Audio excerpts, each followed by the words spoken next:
Trick, please. I know y'all probably heard this story, but it's gonna always center me in regards to this podcast, man.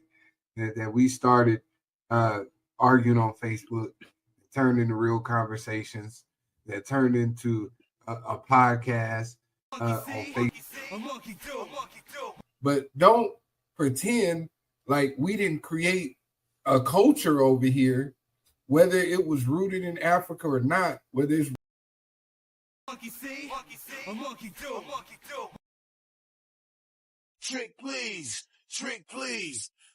Why you trying to do everything that I do? Monkey. I'll show you how to flip it in the cheese. Trick, freeze. Trick, please.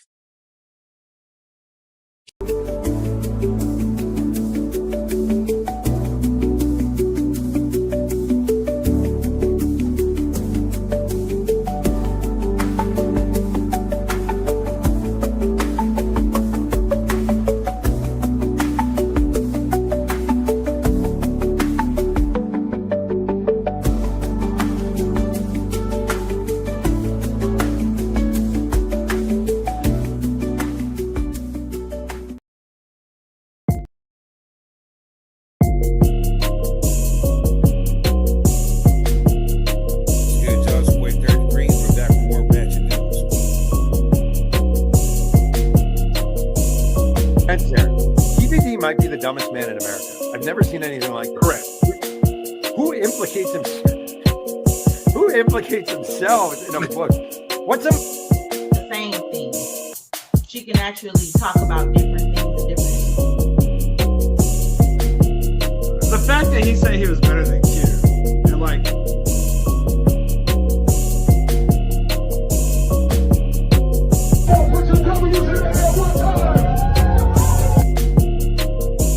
Decide on whether or not you're gonna have kids. You probably just we don't want kids. make her.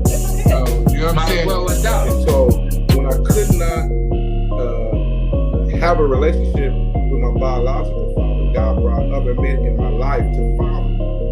And I am racist, and I'll say that to the whole entire world. Remember me? Take a picture. Let's do it. Like, come on, man. Because there's so much about this moment that is trying to make people feel like they've lost their minds.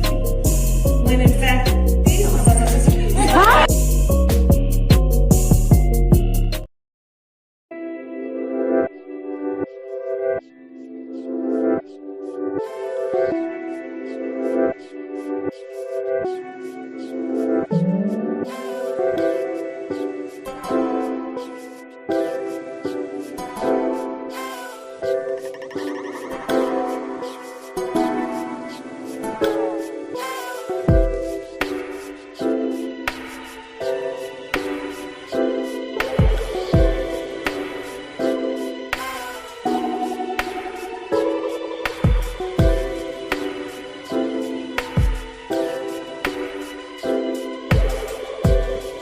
Mic check, am I good?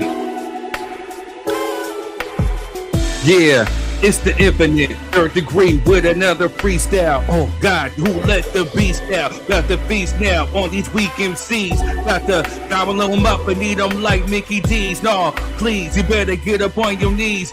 You can see right now, man, the boy don't freeze as I take aim. I don't have to say your name, but right now I suggest you don't play them games with the one that's psycho in the range. Like I said, I'm stepping up. Please give out your spare change. Drop your 3 cents, cause we decent. We don't give a dang about anybody recent.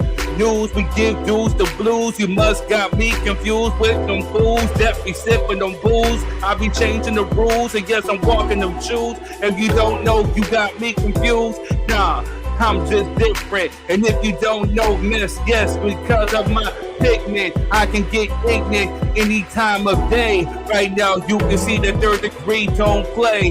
The difference between you and I do real numbers. You gotta sit, hurry up and buy. I don't even have to try. I give you a wide eye. You can see right now, you don't deserve a reply. Hey, I don't keep receipts. Like I said, right now, we get dirty like athlete cleats. If you don't know, we don't need to repeat. But you looking at, you about to see defeat. We make you clap your hands and move your feet. Better yet, you ignorant, you take the back seat. And I don't even need to speak, but right now I suggest that you close your beat. We don't pay attention to any of those birds. Right now you can see third kick you to the curb. American X style, the way that I freestyle. You can get X'd out, you don't want none now. You better check the profile. Why you trying to sun me? I don't even think you wanna win me. Oh, I mean you wanna play, but like I said right now, I don't know what to say. Lyrically, I'm a beast when I'm on the mic. You better sit back and watch me at night as I click those thoughts, those views and opinions. You can't see me, you're looking like a minion, short and yellow. Man, I will come and tell you, right now you better go and read your future from a fortune teller, because you will never approach the way you see third degree won't smoke you like a roach. Now we got Quiz and we got Method X. I really don't flex, but you shouldn't want to test the one that comes through with nothing else to flex. But right now I said, where's Jess? She's getting ready, she'll be here in a minute. Like I said, right now we about to go and end it. I'm about to show you right now how we do. Third degree coming with the D by 3 crew. Oh, freestyling, wilding on you punks. Right now you about to see that we don't want no funk.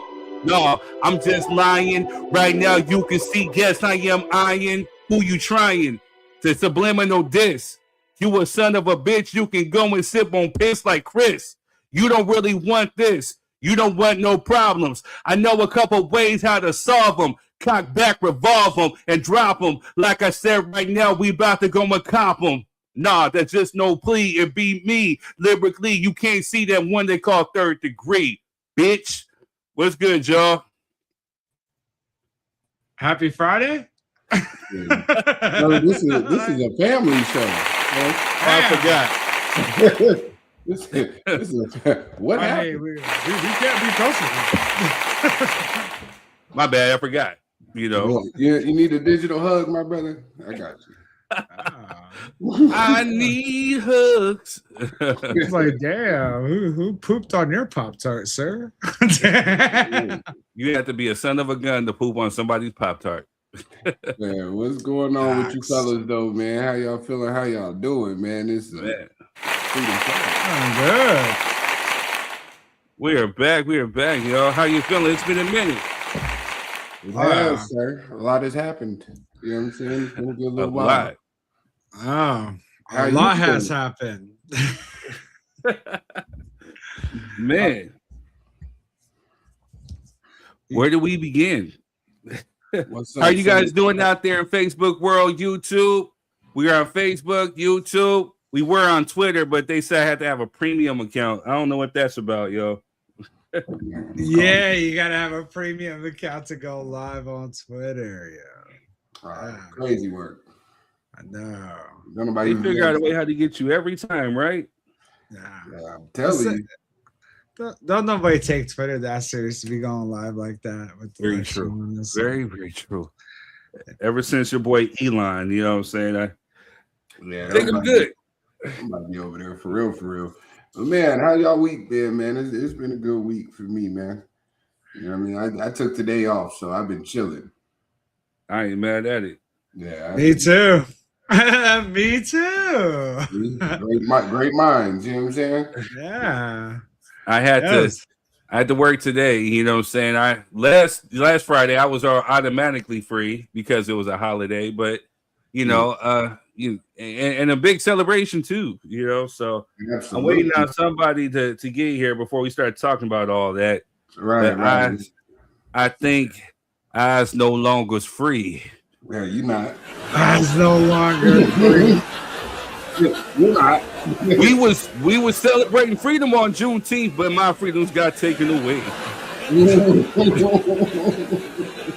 I's had to heart the brooms because they was coming against me. Yeah. But yeah. You know I'm goofy. But yeah, man, if you guys are out there, hit the the like, share, subscribe button.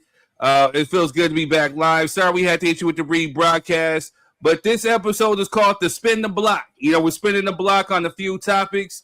You know, we got because you know Method was out there getting shmoney. You know, say out there, you know, DJing out in PB. You know, saying going to Fiji. You know, meeting with presidents and all this other stuff. You know, while we was over here meeting with presidents, we was over here POP holding it down, man. He's out there living his best life. You know, saying rocking out, DJing, watching folks groove and schmooze. You know, while we was here doing the gritty work. You know, so there's some few things that he missed that he wanted to spin the block back. Jess had a few questions that she wanted to spin the block back. So what we doing? We just spinning the block, you know. So, hey, nothing wrong with it. Let's get after it. But first, we got to show y'all some love because I know we gave you the repeat of the ratchet from last week. So you know, there's been tons of ratchetness that's been happening on in the news, and this is the one spot where you can come and get it live and direct. So we're gonna give you some ratchet news, and we'll be right back, y'all. What's good, y'all? It's your boy 3RDegree. We're back with more ratchet news. Well, some of it's ratchet, some of it's not, but we still gotta speak on it. So let's go. What's good, y'all? Did you miss us? Hey, we missed you too, but we're back live. We had a lot going on last week, but you know, we'll try to get into some of what was going on. You know, but first things first, June 14th is actually Donald Trump's birthday, but we don't do that around here, so we're gonna call it Barack Obama Appreciation Day. That was started off Sunday, June 14th. All right, and then let's get into some of the ratchetness. Well, like I said off top, some of it's ratchet, some of it's not. But congratulations to the New York Knicks, who completed and emptied out a 50-year drought of an NBA championship. So salute to them. Jalen Brunson went off. Shout out to Cat, you know, Jordan Clarkson and Josh Hart, you know. So, man, congrats. Moving on. If you know, you know. Clinton is up there in heaven smiling. All right, moving on. Wait, before we get into it, then June 16th was the late, great Tupac Shakur's birthday. I think he would have been 55 this year. You know how he would have survived. And then as we brace ourselves for the trial of Keefe D. So shout out to the GOAT. It was also the great Kendrick Lamar's birthday. I believe it was June 15th. I think he's the day before Pac, so shout out to him.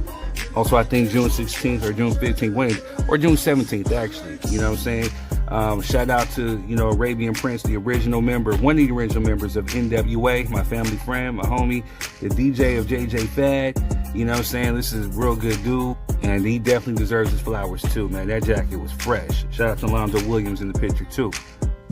And of course, you know, June 19th was Juneteenth, and we celebrated it in true fashion when we had the blackest and blackest of black of weddings. You know what I mean? We will talk about it more on the show. But hey, shout out to everybody. Let's move on. Well, as you all know, yesterday was June 25th, which was the passing day of Michael Jackson. And so, you know, we celebrating all month long, all year long for him, because this is the year of Michael, especially with his movie.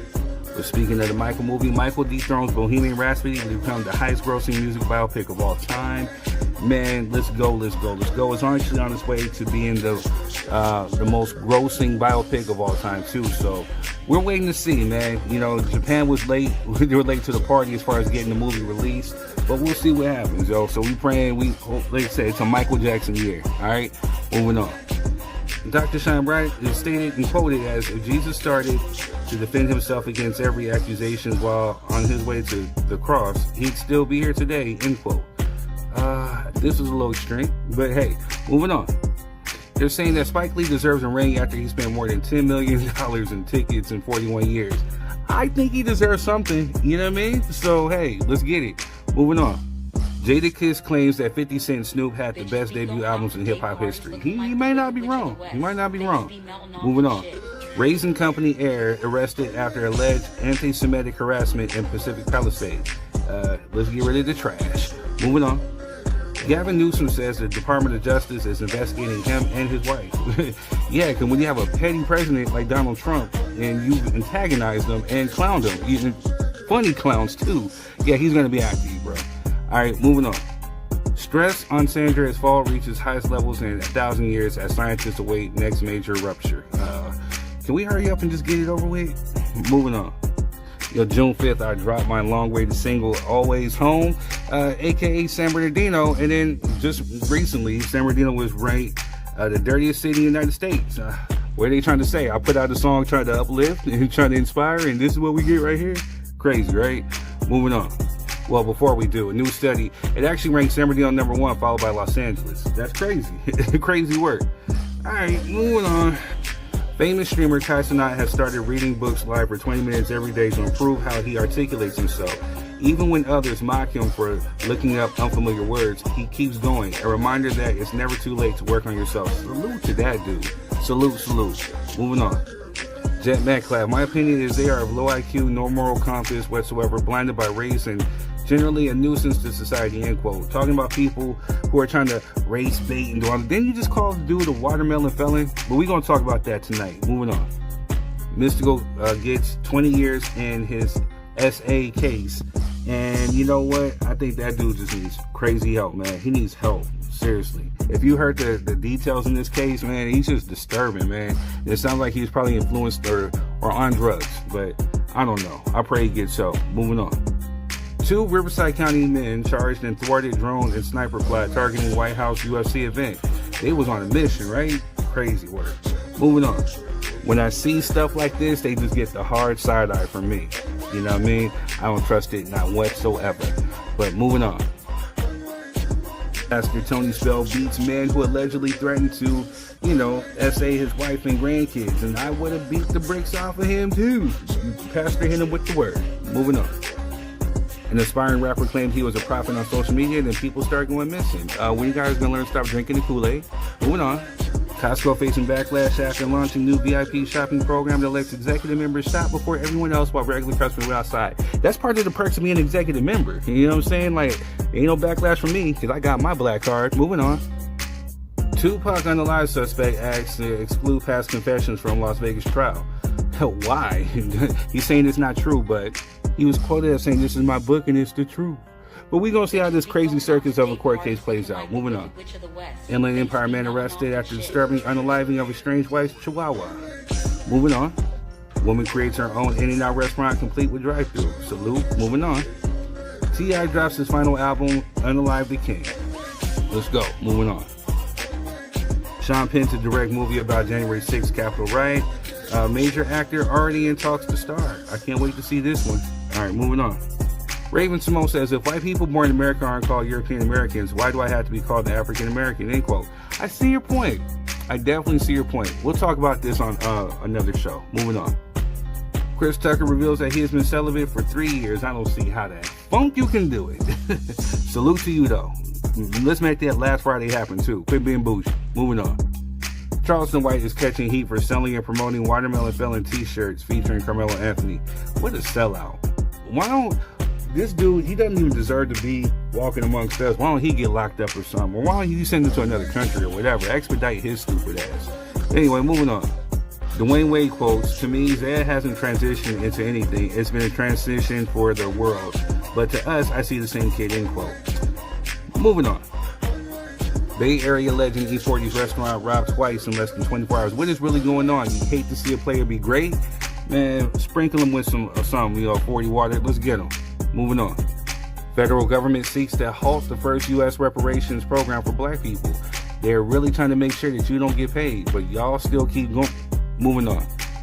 Pizza Hut, overtaken by rival of delivery culture, will be sold for $2.7 billion.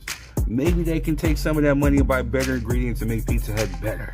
And so they don't taste like cardboard and too greasy. But that's just my thoughts. But moving on. We're going back to San Bernardino. San Bernardino approves cannabis store for Delman Heights.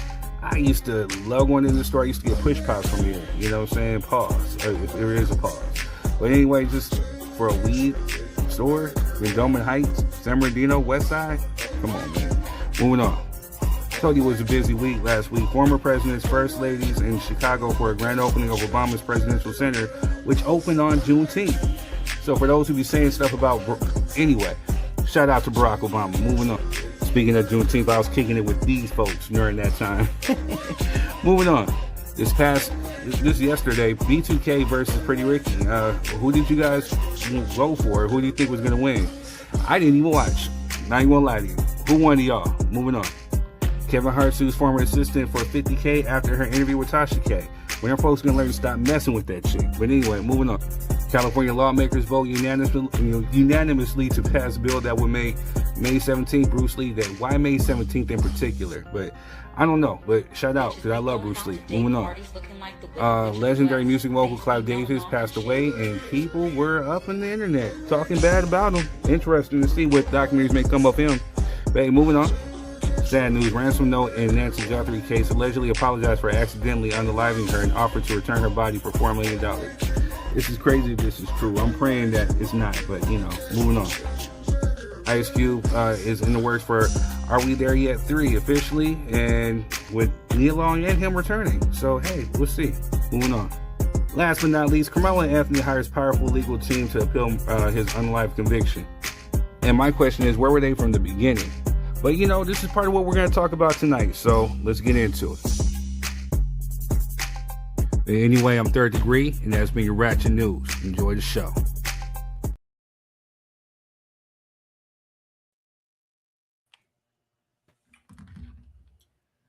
Hey, Chris Tucker lying. He lying, homie. What's he lying about? He ain't celibate, bro. For no 3. Nah. He lying. If you watch this, bro, you a liar. You know you full of it, dog. You don't give him no credit? Hell no. Yeah, maybe he's on a spiritual journey, man. You never know. Yeah, spiritual bullshit. Hey, man, you know, I think it's plausible. It can happen. You know, women can do it. I think women are better at it than dudes. But 3 years? 3 years? You show, I mean, not to bring the race card to it, but you showed me a celibate black dude, bro. I ain't never heard of one. That's like Bigfoot. That's like Bigfoot. I've never seen that. I never seen it. There's lots of celibate black individuals. Wait, hold up. Wait a minute. I think we got somebody in it. We're gonna wait to make sure the connection's good. Jess, what's good with you? How you doing? Hey, before real quick, make sure you guys hit the like, share button. Please share this on with your feed. The best way possible to get this out is to share.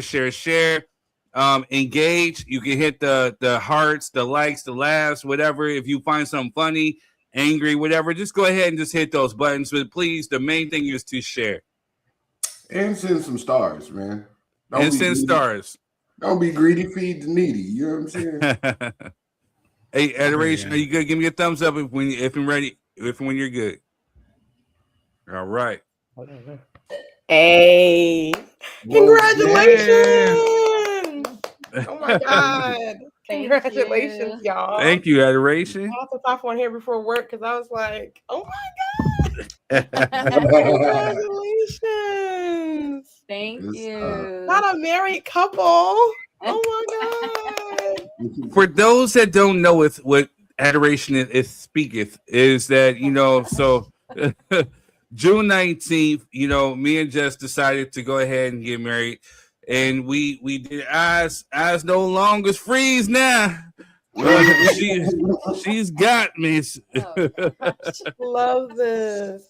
But I knew them when they met. Hey, So. Jess, let's see that rock, Jess. We don't care about his little janky ring. Yes. Hey, show him that somebody love you. There you go. But yeah, so we decided, you know, we were trying to pick a date. You know, we were initially going to try to do it sometime in April, but it was too close to when I proposed. And then we were like thinking like, okay, initially Jess was like thinking like sometime in September or November, but I'm like, that's fall. But you know, and then it's nothing really like no black events really going on during that time, right, Jess? Right. So we were like, hey, June, the Black Music Month. Then we like, oh snap, June 19th. And we thought about it. We're like, yo, it's on a Friday. We ain't working. We ain't got nothing to do. Let's do it.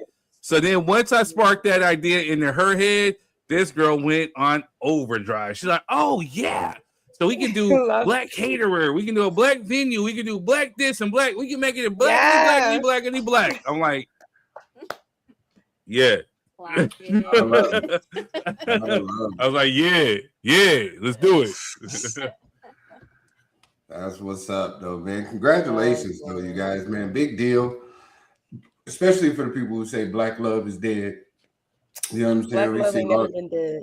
Yeah, we see all these retarded stories about breakups and horrible relationships, man. And let's shout out the real love stories, man. Black people doing what we supposed to be doing. Getting married, building families, and generational wealth, man. Gotta love it. And it was black and black.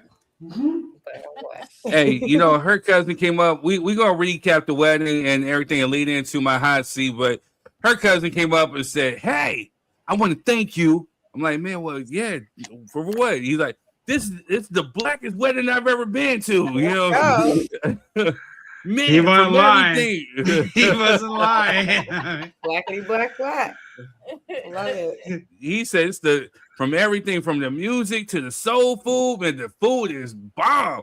So shout out to Chef P for coming through. You know, saying he takes care of us like we family, man. So Chef P, if you guys are out here watching, please like, share, subscribe. Please share. Go to his Instagram page, Chef P. You know what I'm saying, and support, man. That dude, man, his food was the star of the show.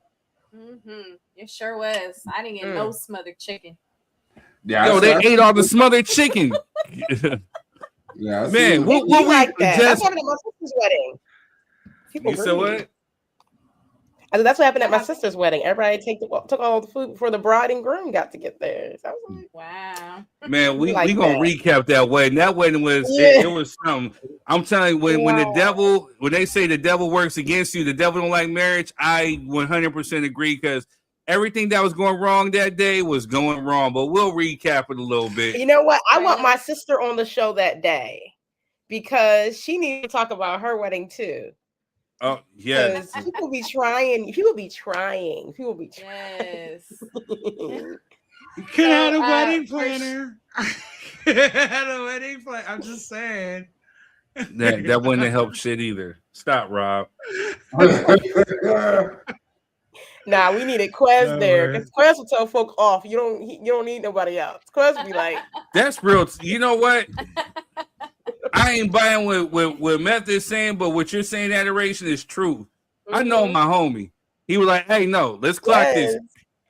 Hey, are you a reverend? Or can you officiate? Are you ordained? You ordained? Hey, let's run this. Come on, let's hurry up. Let's go. Imagine Quez and the Queen there. They would have handled it. No issue.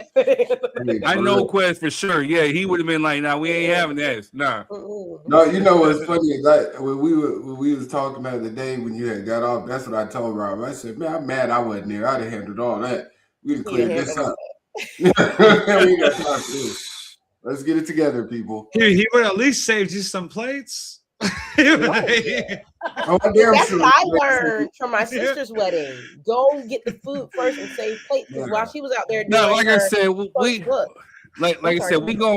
recap. We gonna recap. Trust me when I say we gonna recap, man. Trust it was a long thing, but hey, but what else you guys see in the Ratchet News? Please hit the like, share, subscribe button. Thank you to you guys for just tuning in. The YouTube people. And the 3rd Degree, I got my 3rd Degree page.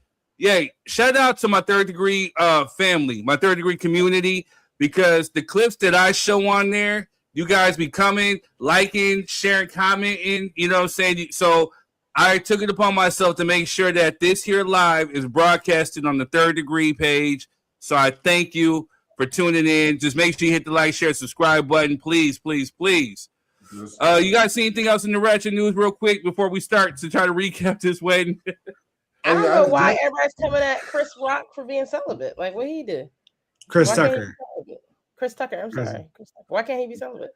No, it's not that we coming at him. I just don't believe it. And if I don't believe that, man. That's like, if he is, you can't do it yourself. Is that what you're saying, Rob? Real talk. I don't want to do it myself. There's no lie. If you tell me, if someone say, "Hey, you gotta be celibate for 3 years," I tell you, it's a motherfucking lie. You know, so I can maybe do 3 months. Wouldn't do it. Don't mean somebody else couldn't do it. I mean, I can you maybe. But are people not vegetarian? I could believe a female. Okay, I can give you 3 days. Doing it. Why? That's the question. Is why? Because so if we're being real, adoration. Speaking as a former junkie, once you pop, you can't stop. You can't stop. Hell no. I still can't. You can if you really wanted to. The thing is this, like a lot of people, and that's what I would say to Rob's thing, because Rob said, like, for a man, he couldn't do that. A lot of young men growing up, they're not taught discipline at all when it comes to that. So a lot of very men true can't do it because they're not taught that. A lot of women are taught discipline when they're young. So a lot of women could do it. But some men actually develop discipline. Surprise, surprise. It's possible. It's a thing. No, so here's the thing. So, oh man, real quick. I don't believe it. Real quick. I know you don't. But this will segue into the next. I know we got topics to get to. So, for those who are just tuning in, thank you. Please hit the like, share, subscribe button. If you guys want to come on, I got the link in the description. Please, if you're using your phone, use your headphones. Your phone works as a microphone to pick up on everything. So please make sure you're in a nice, quiet spot. Make sure you got your Wi-Fi on. Make sure that you paid your Wi-Fi bill first and foremost. Also, too, you just know that, we may agree to disagree, but just know that it's all good. That's just, it is what we do. This right here is a show where, real conversation meets real culture. We're of the people, for the people. So, again, you may have your thoughts, views, and opinion. Doesn't mean that everybody else has to subscribe to your thoughts, views, and opinion. Just know that it's all good. It's all love. We don't want to be too vulgar on here. I apologize for my earlier freestyle. I was just feeling myself a little bit. Had to let some aggression out. I'm human. It happens. Also, too, the engagement is key. Make sure that if you want to talk, you hit the comments, whatever. If you want to come on, again, just turn your camera on and come on. Also, too, no eating on the show. But again, this is a show where we ask you to please just share, like, subscribe. So we want to thank all the viewers, everybody who's tuned in, everybody who shows love. We thank you. We love you. Absolutely. Hey, you know what else? I kind of agree with the statement that Snoop and 50 Cent probably did have the best debut albums. We didn't make that a topic. Yeah, that for is sure. That's it, man. When you think about it, and then probably the Game too, as far as debut albums. So DMX. That's a great debate. That's a great debate. Even Kanye West can even enter into the discussion. Yeah. We gotta say that. We gotta say that topic. We're gonna go down that rabbit hole, man. We gotta get this recap going. Well, we'll put that up for next week, man. We're gonna dive into that because we spinning the block. Let me show love. Adoration, how much more time you got? I can do like 15 minutes. I'm trying to do the designs now so I can just print them out. I got like 15 minutes. I got you. So let's show love to who we gonna show love to real quick. I'm gonna show love to my pops. You know what I'm saying? He's a big supporter of the show. So make sure you go get his book, Sovereign Frequency. You know what I'm saying? And I think The Chosen One, that's another project. So we're gonna show love to him real quick. We'll be right back. Most people live inside fields they never built. They wake up in environments shaped by other people's expectations, other people's demands, other people's fears. They react to pressure that is not theirs. They carry emotional weight they never agreed to. They misinterpret signals because no one taught them how to read the field. As a result, they move through life with scrambled emotional code, corrupted meaning, unstable financial decisions, inconsistent boundaries, fractured identity. And the worst part, they think it is normal. It is not. It never was. The Sovereign Frequency System exists to correct that. Across this book, you will learn 5 essential architectures. You will not be asked to push harder. You will be asked to move clearer. You will not be asked to dominate. You will be asked to calibrate. You will not be asked to fight. You will be asked to understand. This book does not teach force. It teaches field mastery. Your field determines your frequency. Your frequency determines your reality. Your reality determines your life. And once your frequency is sovereign, nothing external can override you again. Let us begin the architecture.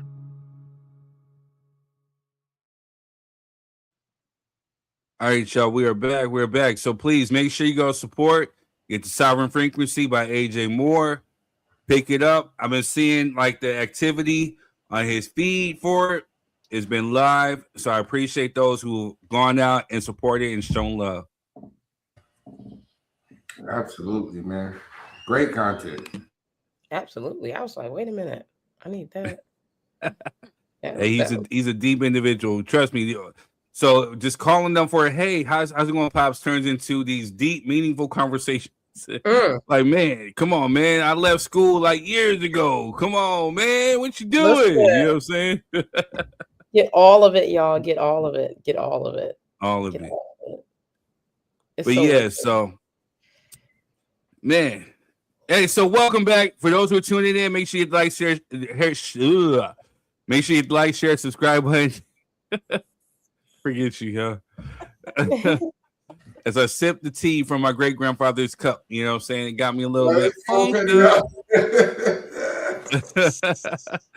Hey, shout out to cousin Chrissy, she's watching. Shout out to Connie, see you.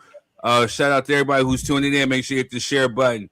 But yeah, so this past weekend was Juneteenth. We had a lot going on. First and foremost, I want to say, June 16th, which was actually Pac's birthday, which I take it as a complete omen or a sign. Drop Your 3 Cent is officially registered trademark within the US. So Drop Your 3 Cent is an official trademark of this show right here. Can't nobody else say that they created it, started it, whatever. It started right here with us, and it's official like a whistle. So on Pac's birthday, of all things, the day of the filing was actually of my birthday, and then to actually have it go through with everything, man, on Pac's birthday was dope. And then, so we had that going on. We had Ice Cube's birthday going on. We had Kendrick Lamar's birthday going on. We had my little nephew, here, his birthday was going on. Actually, the day before Juneteenth. He was supposed to be born on Juneteenth, but, he was too excited to come out and meet everybody. You know what I'm saying? So his birthday was June 18th. You know what I mean? He came through. But then, of course, June 19th was Juneteenth. Also, Cece from K-Day, her birthday was also in June.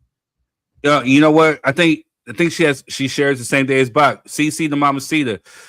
Yeah, she gave me my first radio interview on Wild 96 in San Bernardino. So happy birthday and shout out to her. Always much love.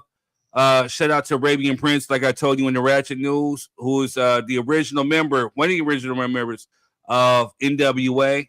Current DJ of JJ Fad, good dude. Saying so. Well, I see the queen in the background.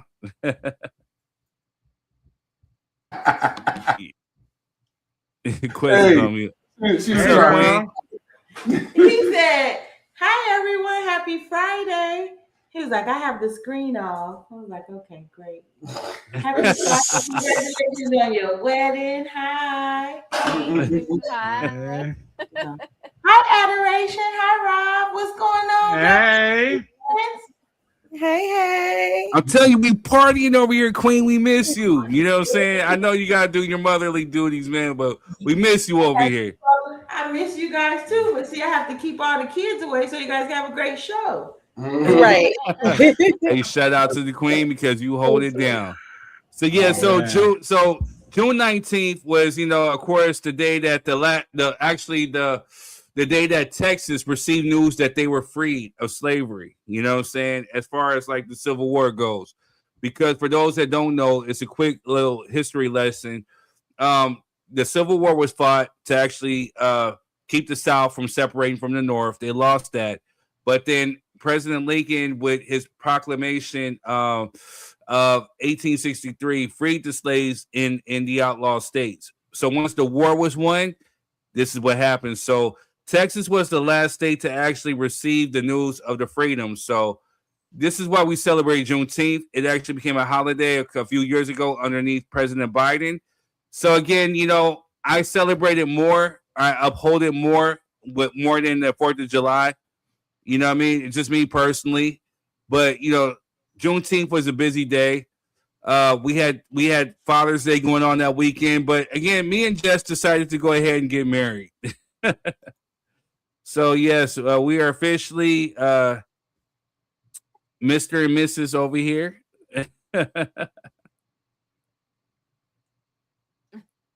Oh, look at you. Yee. Oh, look at those smiles. You cheat, yeah. Third cheesing. Just a little bit, just a little bit. A lot of it. A lot of it. There you go again. Yes. Shout out to my brother and sister. They came through from Vegas. They were saying like we wouldn't miss this for the world. So, shout out to them. You know what I mean? But yeah, we decided to go ahead and do it. To the fellas out there, again, it's one thing to be single and it's cool. You know what I'm saying? But you're going to go through things in life and you want to experience it with somebody who actually holds you down. What started as like just literally, I was not looking for to date or whatever. I was just looking for a friend, and I kept the option open. You know what I'm saying? But what started as a friend or somebody who to attend a New Edition concert turned into this.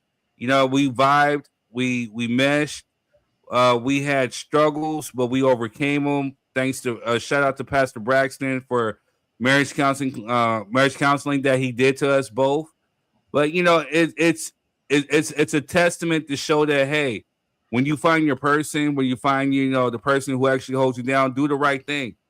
And because if you would have asked me maybe like 3.5 years ago, I would have told you that I was just cool with just being an uncle because I given up on maybe finding like that right person to walk this journey of life with. And God placed her in my life. And we did the right thing, and I couldn't be happier. So I appreciate you too, babe. Yeah, we can tell. Big-ass Kool-Aid smile you got. Exactly.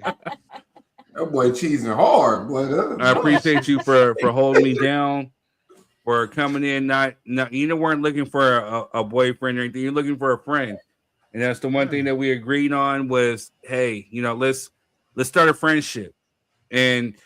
Literally, we went out with April 8th. We didn't become a couple until like May 10th, which was her birthday. And I just know that, hey, this is somebody who I wanted to see the next day. Somebody who I could talk to. The vibe was good. So I want to thank you for being you. Yeah, I know we had our challenges, but we overcame them. We kept God in the center. And, I appreciate everything about you. You're a true queen. And I don't get to tell you this all the time, but I really appreciate you for being that person. And I love you with all my heart. I love you too. That's adorable. Y'all are cute, man. Praise the Lord. Beautiful. Praise the Lord. Right after. So as the show's over. Bust the baby. Bust the baby.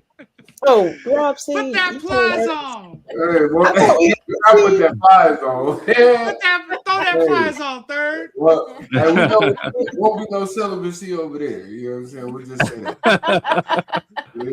That's one of the benefits of being married. No celibacy. Yeah. You know what I mean? True. For sure. Yeah. You say that now. Yeah. I don't know what you be doing. So when I tell you that, hey, the devil does not like marriage, yeah. So everything was going good. I had a good doctor's report. I had dropped some pounds. Go ahead. I sprained my ankle the week before the wedding. How'd you do that? I was just walking, supervising. That was it. Dang. And then I felt a pop, but I didn't think nothing of it. And then my foot the next day was super fat. So, yeah. Was it supersonic? Silly. All right, so I didn't notice anything, but was you like wearing a boot or something or a bracelet? No, I was wearing flip flops because I couldn't wear the heels that I bought. Okay. Yeah. I will say I did not notice. Yeah, I didn't notice that. Like, because the way you were dancing and how Third almost broke his back trying to get low. I was like, I never would have thought like your ankle was messed up. I was like, whoa. Well, crazy. You know what? Hey, I gotta give another shout out. Shout out to Method X, because the minute that I announced it and I said, hey, we're getting married, he said, hey, I'll DJ. And he came through and, you know what I'm saying, and he was like, I'll do it free of charge.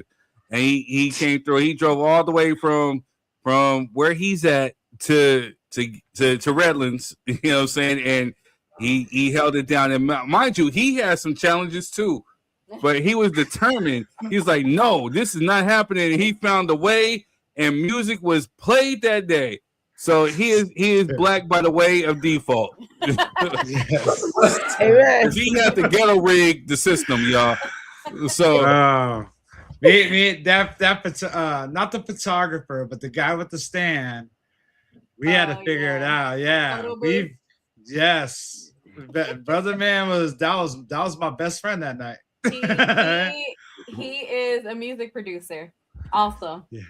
Yeah, we was going in through trying out everything, trying out extra chords, all that, and I was like, man, they didn't even make sure my boy Third had the chords that they didn't even give him working chords, man. Like with that.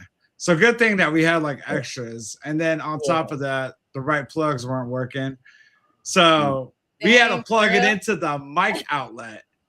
We had to plug it into the mic. So I was like, Third, we ain't got no mic or there's no music, you know. So that's why we had to pivot like many times that night. So first off, shout out to Method X, shout out to my aunt Paula, shout out to my aunt, my cousin Donnie 3, because they got batteries, they went and got extra stuff that we needed.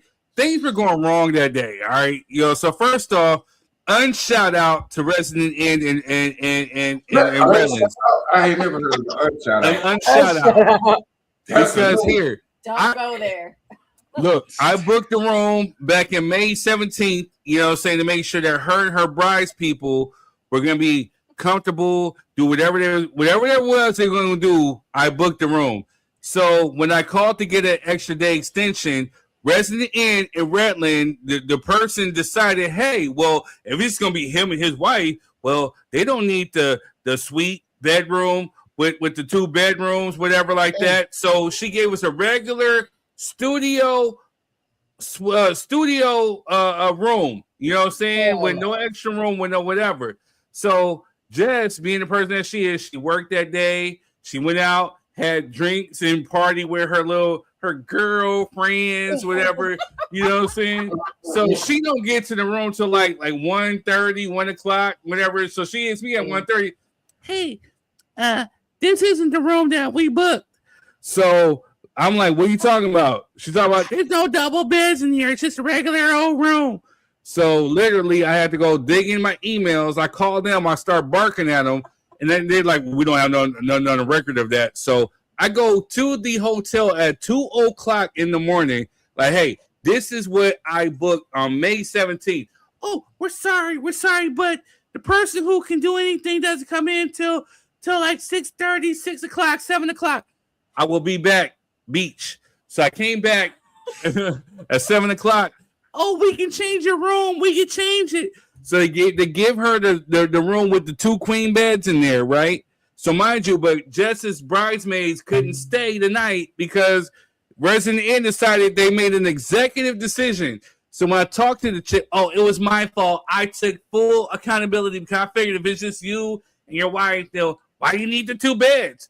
But I'm like, Beach, you didn't even give me the studio with the bedroom. You gave me a regular old studio. You know what I'm saying? Like, you made an executive decision without even consulting with me. So, yeah, I was 3 times high. Then they give them a room where they couldn't even stream like Netflix. They couldn't stream the internet streaming because the internet wasn't working. What? We played music on the phone as we got ready. Shout out to cousin Chrissy because she was there. She knew.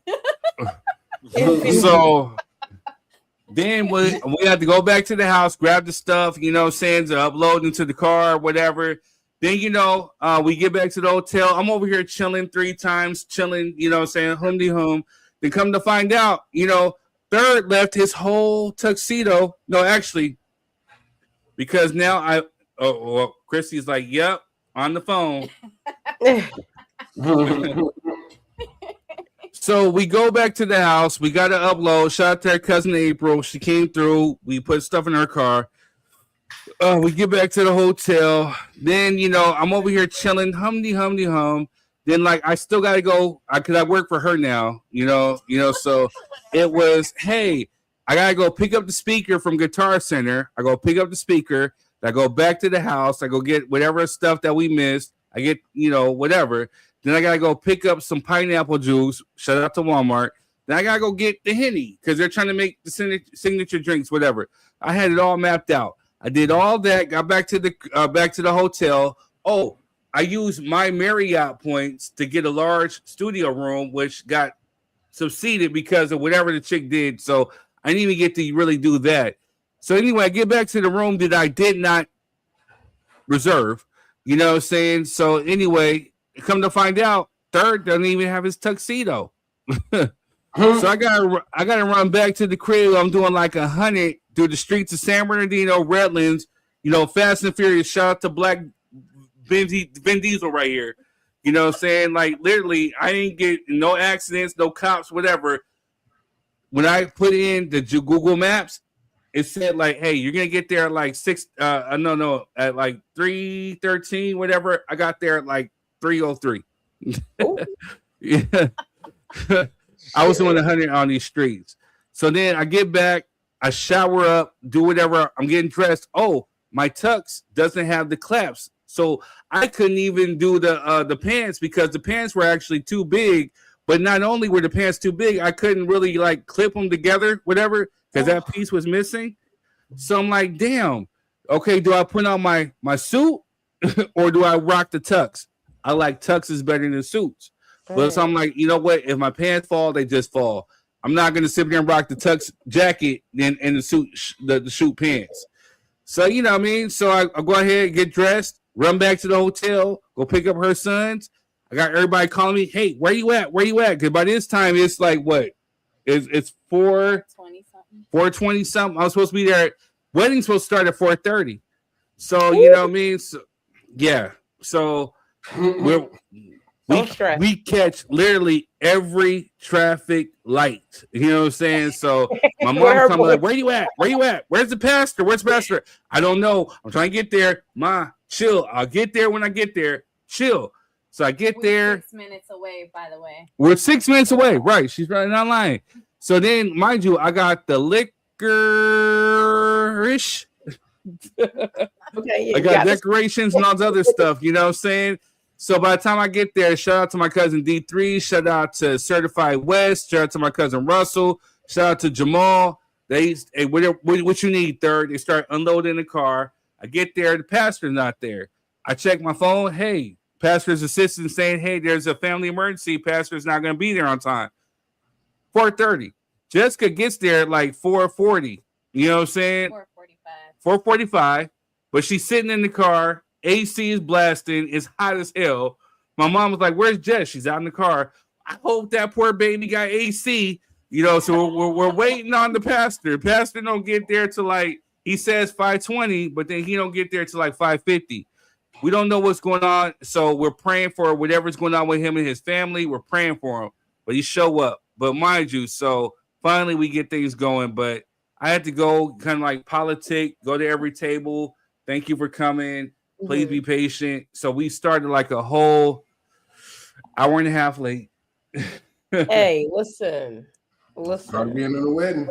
Exactly. Listen, I've been to more late weddings over here in Asia than you can imagine. Listen, one wedding, we went ahead and had the reception and just ate and enjoyed ourselves. Bride came, celebrated, had the wedding, and went on with it. They late over here. They don't. There's a different level over here called Asian time. It's a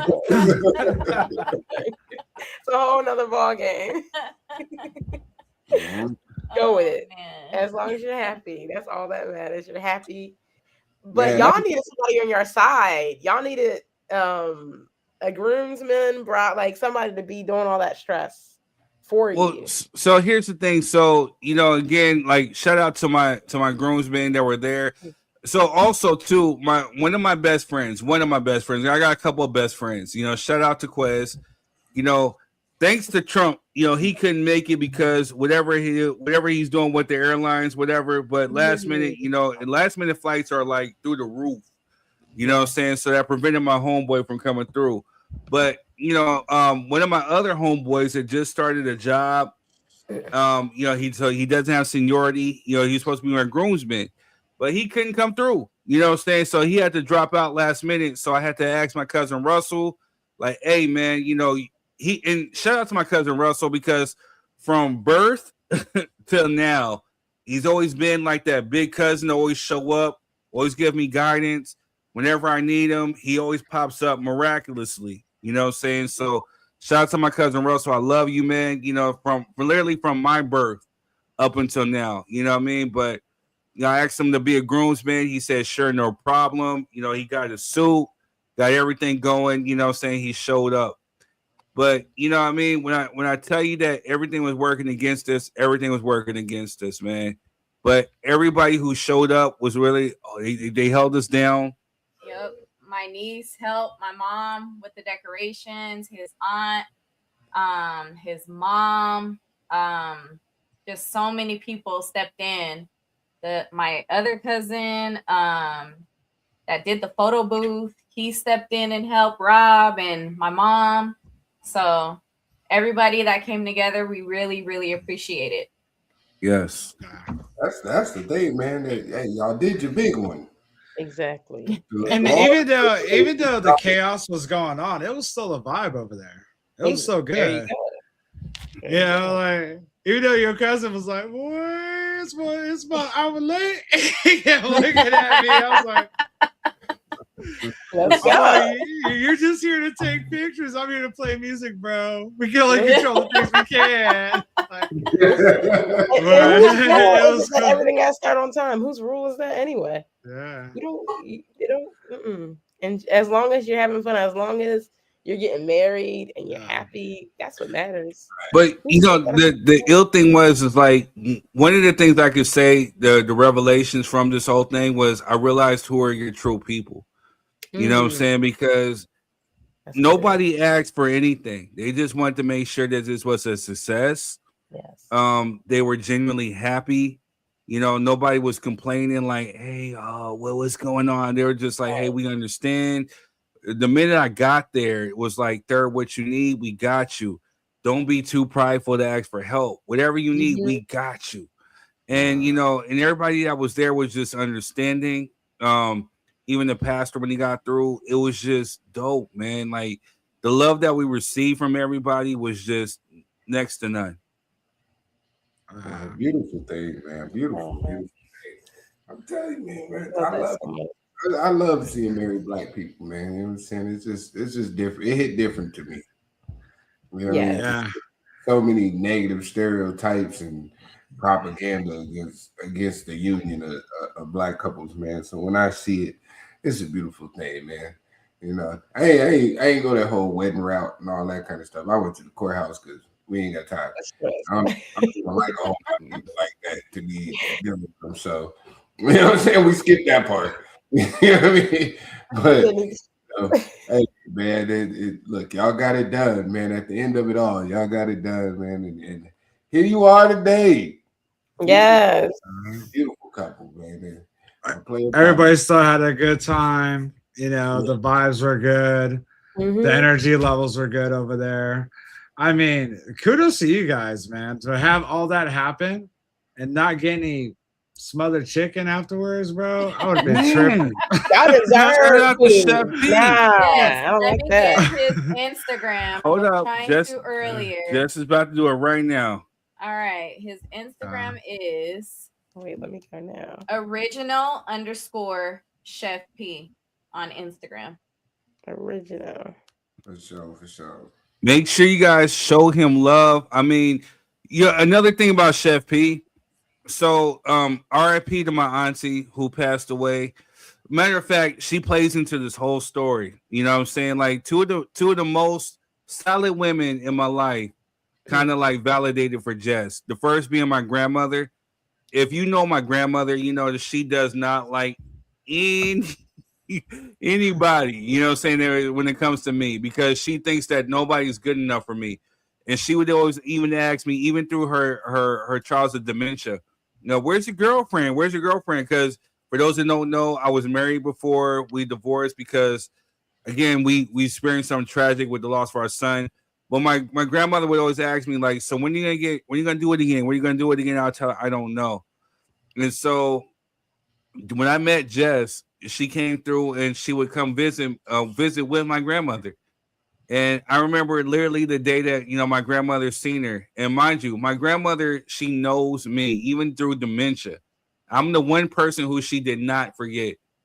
When she seen Jess, she just lit up. She smiled. And, you know, and then when Jess left, she gave me the thumbs up. You know, and even with her son, Joshua, you know, she just lit up every time she seen him. So I knew from then on that was confirmation from my grandmother. But even when I told my auntie, you know, my great aunt, my grandfather's sister, who I was, you know, looking after and, you know, helping out, you know, when I brought Jess to her, the first time that they met, she told me, oh, I think I got a niece-in-law. And I think I said, auntie, I don't know. It's too early for all that. She said, no, I see something in her.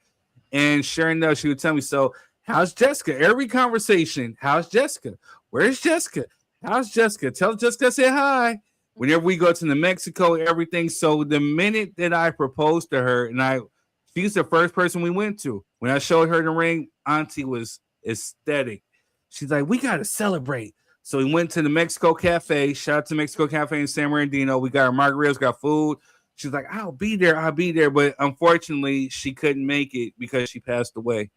And, you know, we made sure we honored our ancestors with that. You know, my grandmother, my grandparents, her grandparents, we had a picture. And I got a beautiful shot right there of the cake with my auntie kind of like looking over, you know. But these are two women who validated Jess, you know, and I couldn't ask for more. So definitely, you know what I'm saying? Definitely. Another big thing that was like kind of mind blowing is this dude sung his vows. He sung his vows. I gotta hear that. I got a little clip. I say, yo, run the clip, Jess. He sung his vows. Like if this was a top this moment for like Pastor Braxton said it best, bro. If this was a top this moment for any guy who did vows, like he killed it. Oh man, I gotta take that idea. I love that. I was like, I felt bad for Jess because I was like, how do you follow up with that? You're supposed to let her go first. How do you follow up with that? I did. I say, hey, Jess, you go first, and you gonna let your wife go first? Like, you know, calling me out, like I ain't no sucker. Right, all right, because the husband is supposed to go first. Then he gonna drop. I ain't no punk, you know. You say he called your bluff, huh? Yeah. That was wild, bro. I was kind of blown away by that. I was like, this guy, what? He sounds so good. Like what? Yeah, I does music. You can't let somebody who does music go first. It does. Shout out to George Bridgewater. Shout out to Quez because he was right there in choir with me. We are the choir. Wow. Yeah. Shout out Water, Chi-Town, stand up. You know what I'm saying? I'm not gonna lie. I thought it was a lie. I was like, oh yeah, he wasn't singing. Nah, he can sing. I was like, yo. When's the R&B album coming out, bro? Like, come on. Yeah, it's coming out next year. You know what I'm saying? I was like, man. I know I better get a feature or something. You know what I'm saying? I was like, I need to be on a hook or something, but yeah, put me in the album. Yeah. And I gotta give a shout out to Wifey, man, for MCing. Like if my wife MC, you know what? Bro. You know what? shout out to Method X's wife because she was just there just to enjoy the festivities. But the minute that she understood what was going on, she picked up the mic. I got this, and she make announcements, do this, and she was, like I said, once. I'm telling you, Method Rob, Mr. Rob Hart's here. He was determined to get sound because he was telling me, third, call Guitar Center, tell them that their stuff is crappy, give them your money back. No. He was going off. He said, but we're still going to try. And her cousin, they figured it out. He said, wait, I hear something. And mind you, mid-sentence, I'm on Guitar Center like, look, you need to send somebody here right now because I'm in the middle of a wedding. He said, third, I think we got something. Wait, we got it. Funk them. You know what I'm saying? Like, literally. Dude. Another unshout out to Guitar Center. Yeah. Unshout out. I definitely would have got a refund. I said, you gonna give me a refund? I'm gonna do a chargeback. You pick. Like, I would have hit him with that real fast. Disputed. Yeah.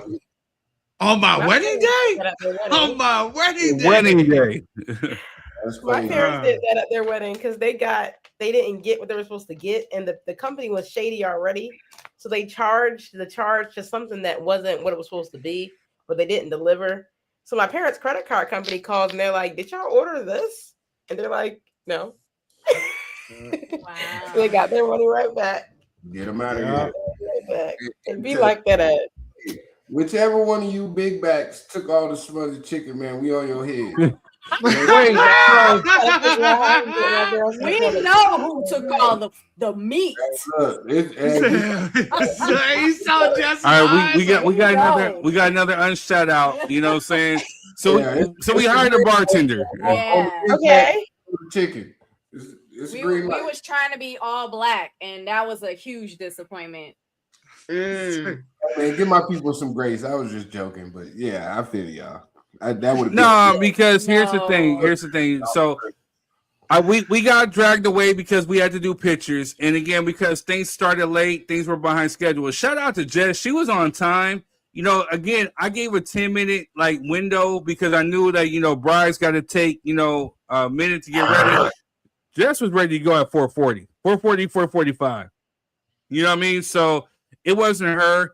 But whatever was going on with the pastor, and mind you, he's a good dude. He gave his marriage counseling classes. So whatever's going on was going on. But Jess was ready to go. So things got behind schedule. So when we had to go take pictures, shout out to the photographer because he was like, hey, I know a spot where you take some great pictures. So we had to leave. I did not want to leave the venue because I didn't want to leave the people. You know what I mean? But we went, we took pictures. That's not how weddings work. So. Right. Go on. So yeah, we get there. My mom's calling me like, hey, people are getting restless. People are leaving. And shout out to my brother again. My brother and my sister, they drove all the way from Vegas. They showed up with my nieces and nephews. People are getting hungry because we didn't have hors d'oeuvres. So, what I'm saying? So at the end of the day, I'd say, hey, go serve people. So by the time that we get back, we walk in, we do our grand entrance. My mom said, what do you want to eat? What do you want to eat? Smothered chicken. All right, so my mom brings me baked chicken with a smothered. Well, no, Jess gets the smothered chicken. And I'm looking like, hey, I wanted the smothered chicken. She's like, you go ahead, have it. So I took her smothered chicken. You know what I'm saying? But I'm thinking she's gonna get more. They come back and tell us like, no, everything was gone. Chef P was on his second trays of everything. So for our menu, because again, like her cousin said, we were blackety black. We had smothered chicken, baked chicken, tri-tip, macaroni and cheese, greens, yams, cornbread. You know what I'm saying? Everything was on the second tray. That cornbread was busting too, though. I have a new rule. Save quarter tray. I don't care. I know that's too much. Save a quarter tray for the wedding, for the bride and the groom. It probably still would have got jacked. That's what I'm saying, though. Because okay, so what Jess is alluding to, right? So at the end of it all, right? Because we're pressed for time. We're supposed to be out here by 9:30. Well, as we're cleaning up, getting everything ready, I said, oh, I see some baked chicken left and some tri-tip. This 1 minute I I turn back. I'm cleaning up because I went from being groomed and I changed. I put in my hoodie and my basketball shorts. Nothing there and cleaning. I go back. We get back to the hotel. There's no meat. There's only a spoonful of tri-tip. I'm like, where'd the chicken go? So shout out to the venue, because venue 38. My mom and her mom were like, hey, no, there was somebody who was taking food. They made like 4 plates of food. There's somebody who's in the wedding cake, all this other stuff. And I'm like, who did it? And it was the bartender's daughter, y'all. She injected for a whole bunch of food. We had no meats. We had to go to Melbourne the next day to go get some meats for our sides, because all we had was sides. Yep. Oh, We had enough for all of us to possibly eat like one meal with the meat. That's it. If that. Yeah, like towards the end, I saw that cake and I was like, oh, dude, I gotta get away from you guys. I was like, oh, dude, no. Because like, pastries, you know what? That's my kryptonite. Hold up, y'all. I also want to give a shout out to my cousin and my daughter. My cousin did my hair. She did a fabulous job. I will be posting pictures soon on my page. And my daughter did an amazing job on my makeup. She did. She did. Shout out to cousin Cynthia, because she did a great job on her hair. Shout out to my barber, Dino Boy Terrio. You know what I'm saying? Like, I came through with a touch up on Thursday. He hooked me up. He was a little salty on me, like, hey, Third, you give me the last minute invite to them. Hey man, we got like tribes of Shabazz when it comes to family. You know what I'm saying? So, you know what I mean? So, but he was like, he hooked me up, made sure I was straight. You seen the waves popping. You look like you could have grabbed a board and surfboarding on them. Shout out to Terrio. You know what I'm saying? So, but yeah, and cousin Cynthia, man, it was dope. Everybody who made it possible, we thank you from the bottom of our hearts, because again, it wouldn't even be possible without you. So, here goes what Jess is talking about right here. I got the video uploaded. Forgive me because I was a little nervous and it's only a snippet. I was trying not. Only got a little bit. I was trying not to cry, but I got the inspiration from Jamie Foxx. So shout out to Jamie Foxx. You know what I'm saying? But here it goes. I'm in daddy's bed on the day I marry my angel. I love you, my angel.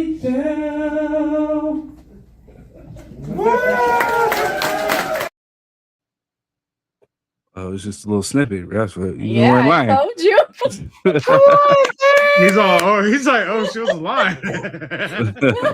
Yeah. I don't think people were prepared for you to sing. You know what I mean? So listen.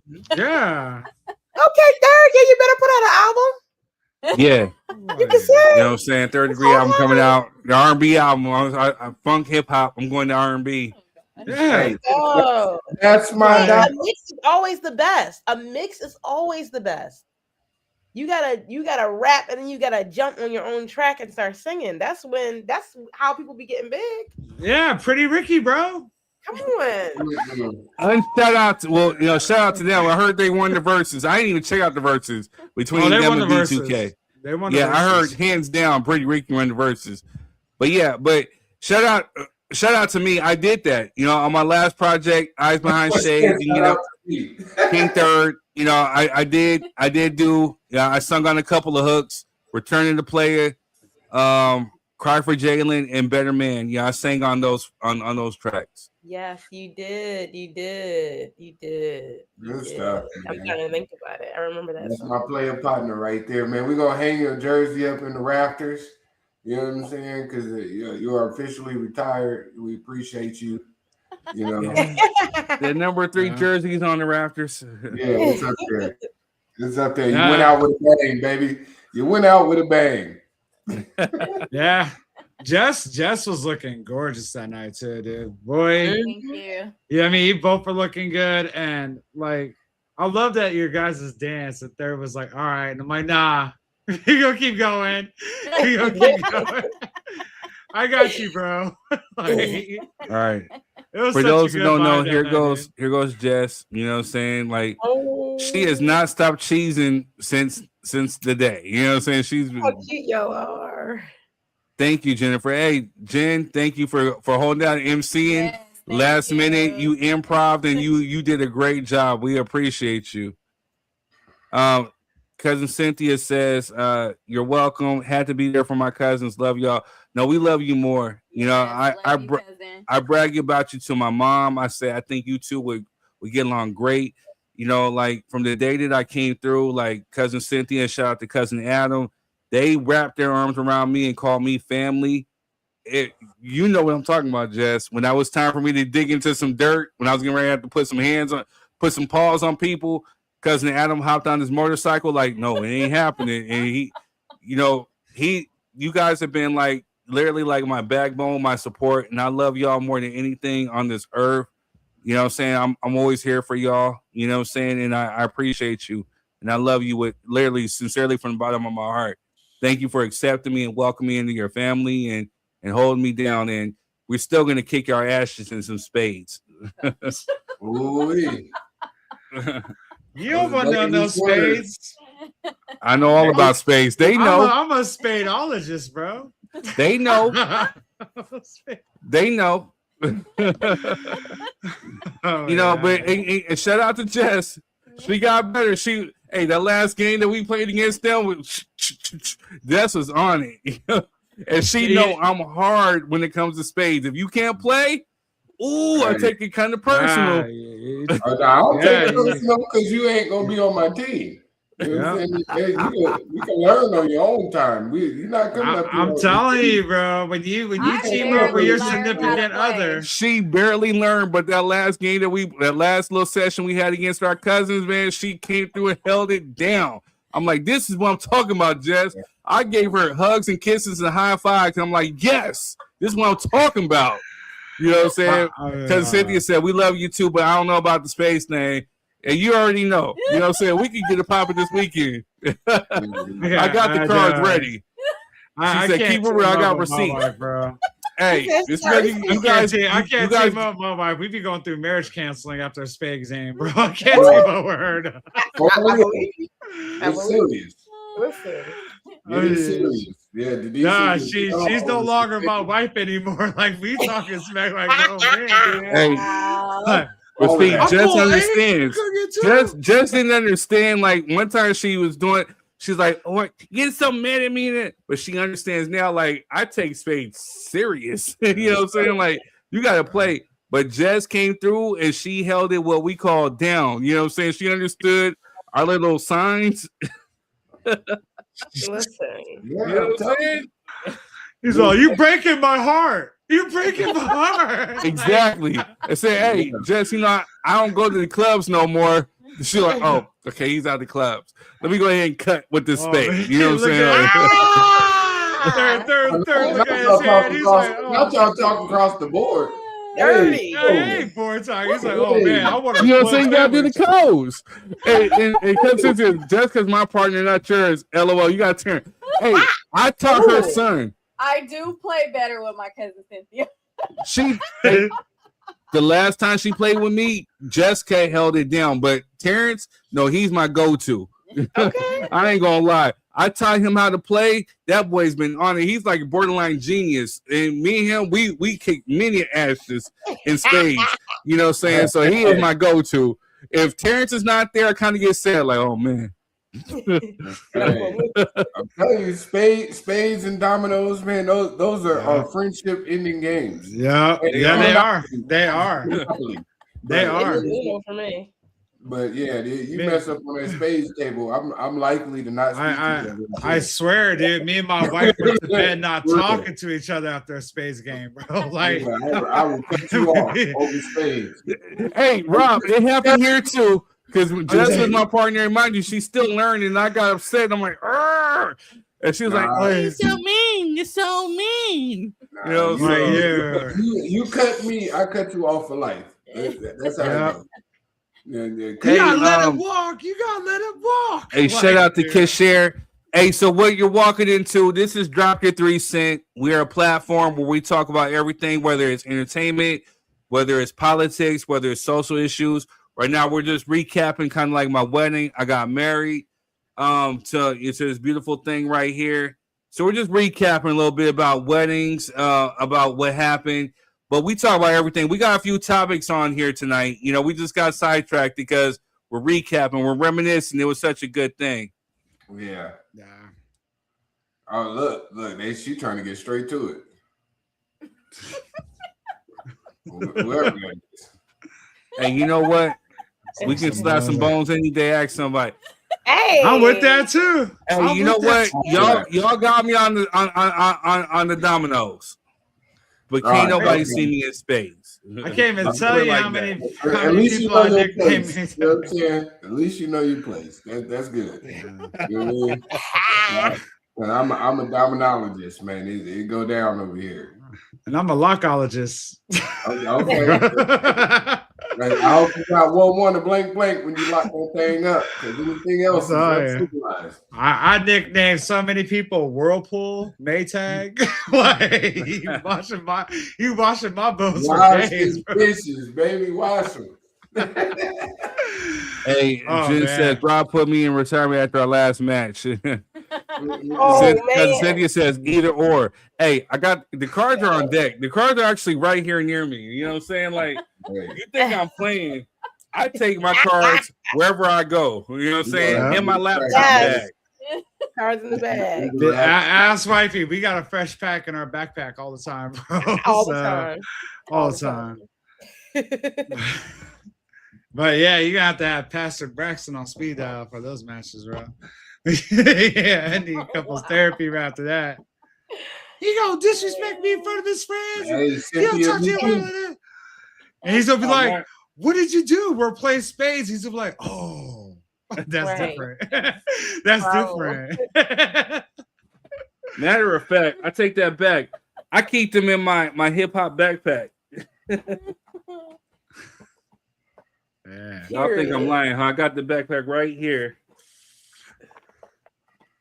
See what you got. See what you got. Ooh. Period. When we travel to Atlanta and Alabama, you know what I'm saying? I make sure that those were packed in case anybody wanted to call somebody out. You know what I'm saying? Right. Like, they stay on deck. You know what I'm saying? So y'all definitely skipped my house last trip to Atlanta. It was good for you. Hey, we were on time crunch, my brother. Hey, cousin Cynthia said, I have a personalized domino set. What we doing? Hey, you know what you want to do? I don't think I got anything to. We were supposed to pick up the ring. My ring had to get resized, you know, but we got it early, so I ain't got nothing to do. I just gotta go to the storage. You know what I'm saying? I can make some time. Hey, look, we got time today. We got time. Hey, but you know, we lost sidetrack of the show, man. This was a good little recap. You know what I'm saying? Man, you got anything else you want to add, Jess? No. I'm ready to get you on the hot seat. Everything did at the end turn out beautiful. And like Third said, we just thank everybody who was involved.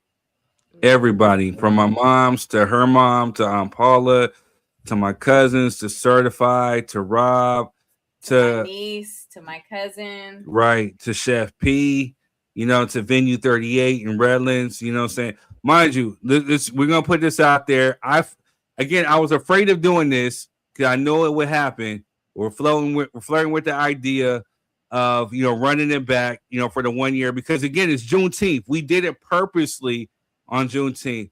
So we're thinking about having a party, you know, for Juneteenth to celebrate the 1 year and Juneteenth. So we're thinking about running it back. You know, we're going to have the same. For the photo booth was mad fun. The food was a hit. You know what I'm saying? The venue was a hit. We're going to figure out another bartender. Yep. Because, you know, we don't need you taking all our meat. I was pissed because I ain't had no meat. Pause. I was over here looking for some meat. You know, I ain't had no beef. Pause. I ain't had no chicken. Pause. You know what I'm saying? No meat. Big back in the ass and took all the damn meat.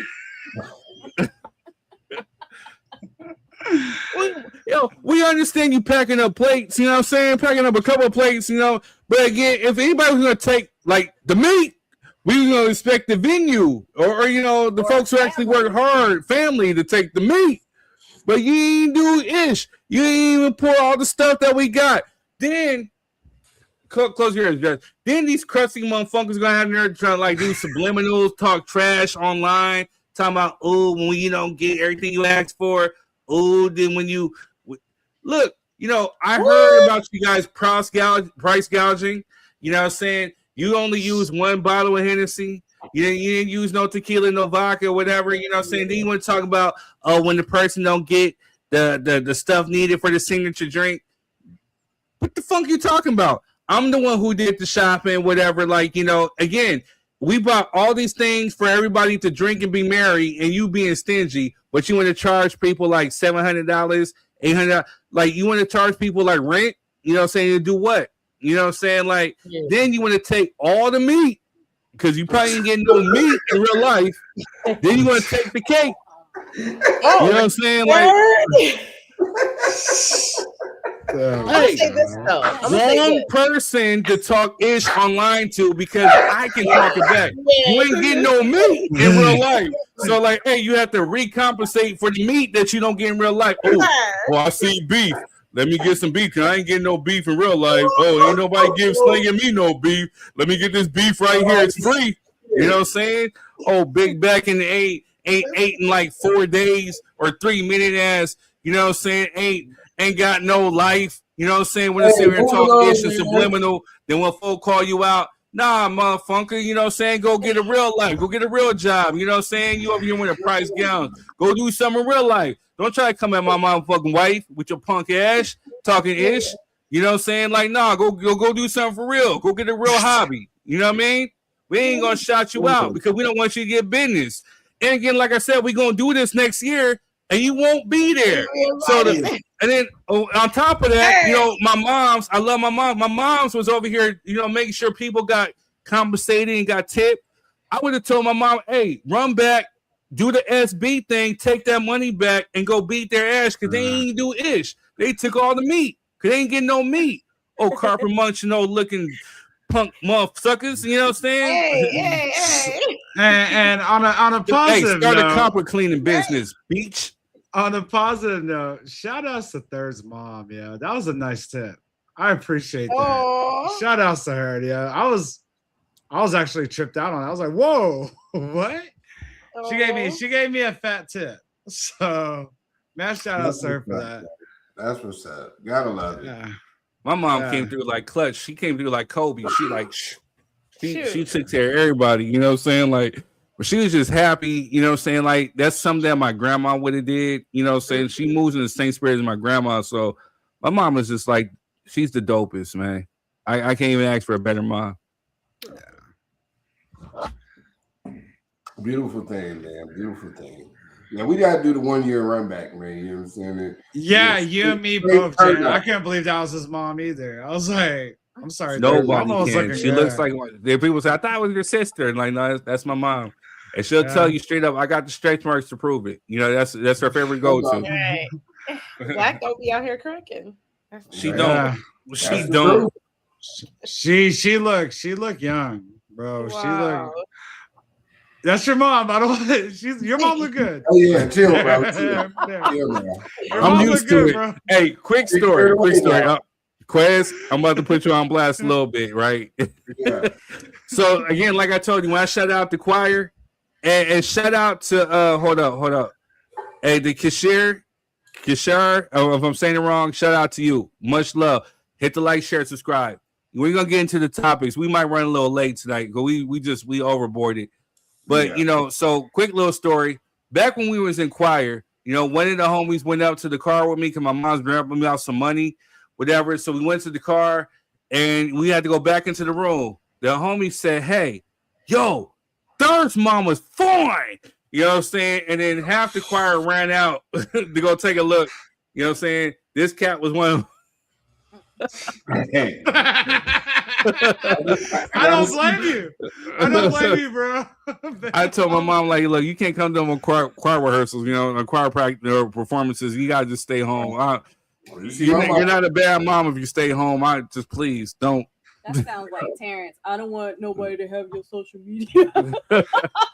Just please don't just stay home. You're not a bad mom. You're a good mom. You with me in spirit, but just don't come up here no more.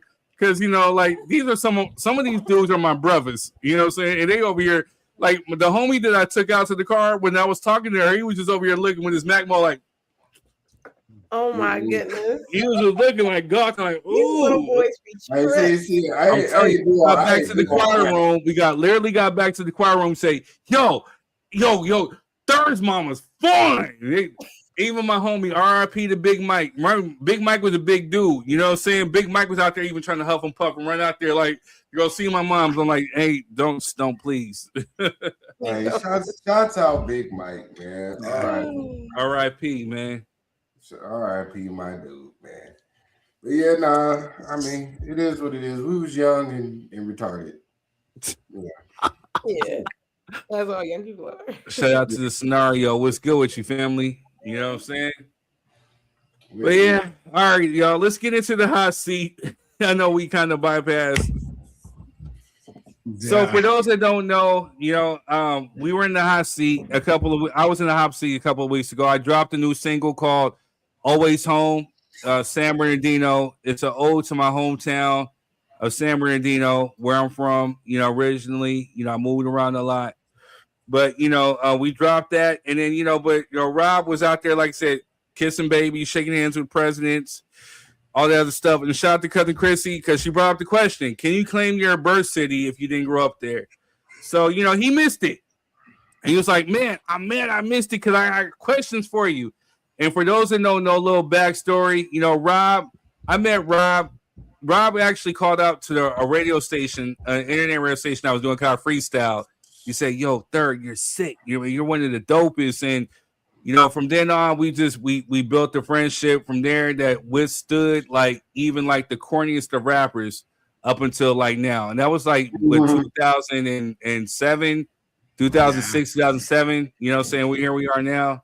So yeah, he's like, man, I got questions. And mind you, he's been there with me through the Jerry Heller book signings.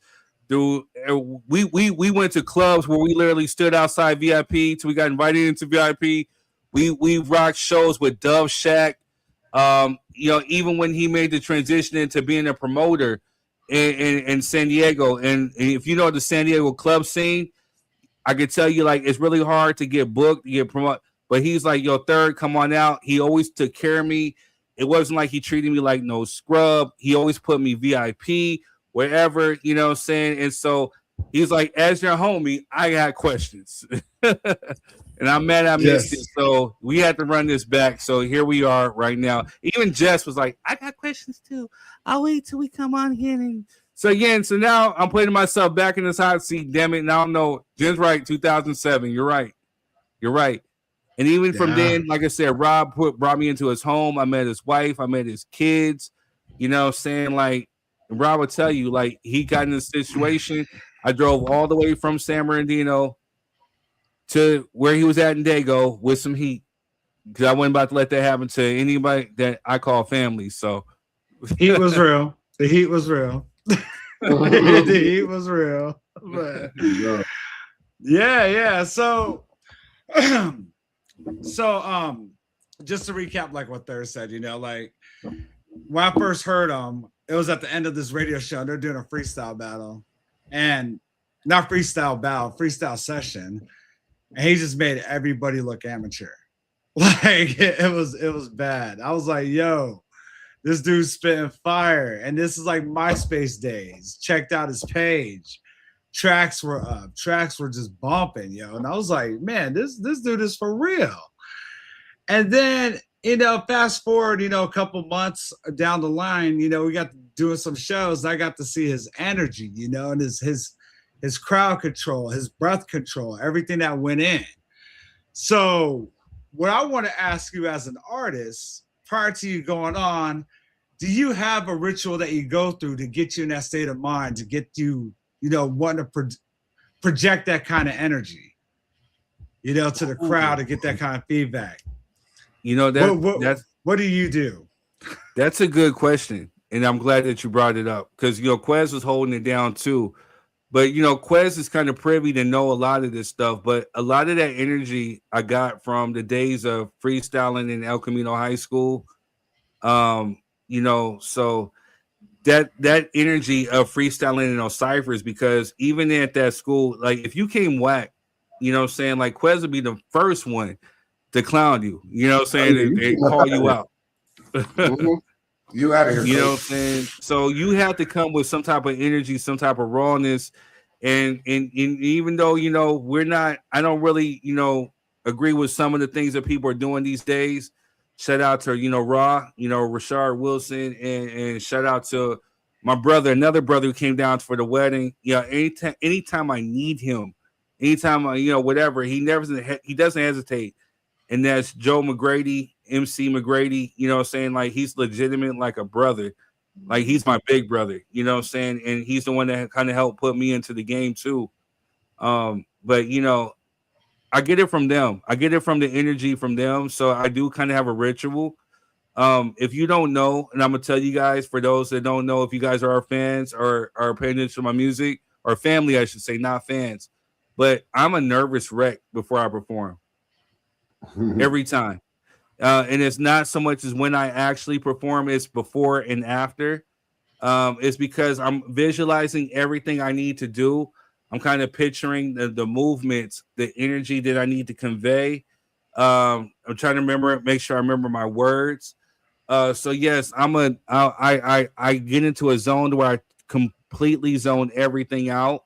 I visualize and I pray. I pray to God first, and then when me and God have our one-on-one, then it's just me time where I sit up there and kind of like meditate and I visualize what it is I need to do. And then once I get done, I'm a complete nervous wreck afterwards. And you know this, Rob. I will literally leave a venue.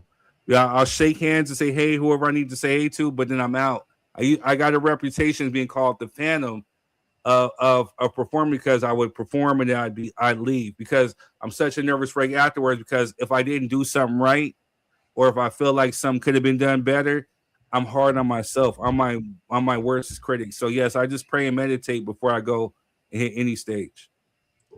So, but one of the most funnest times I ever had on stage was with Third over in the IE, opening up for Sly Boogie.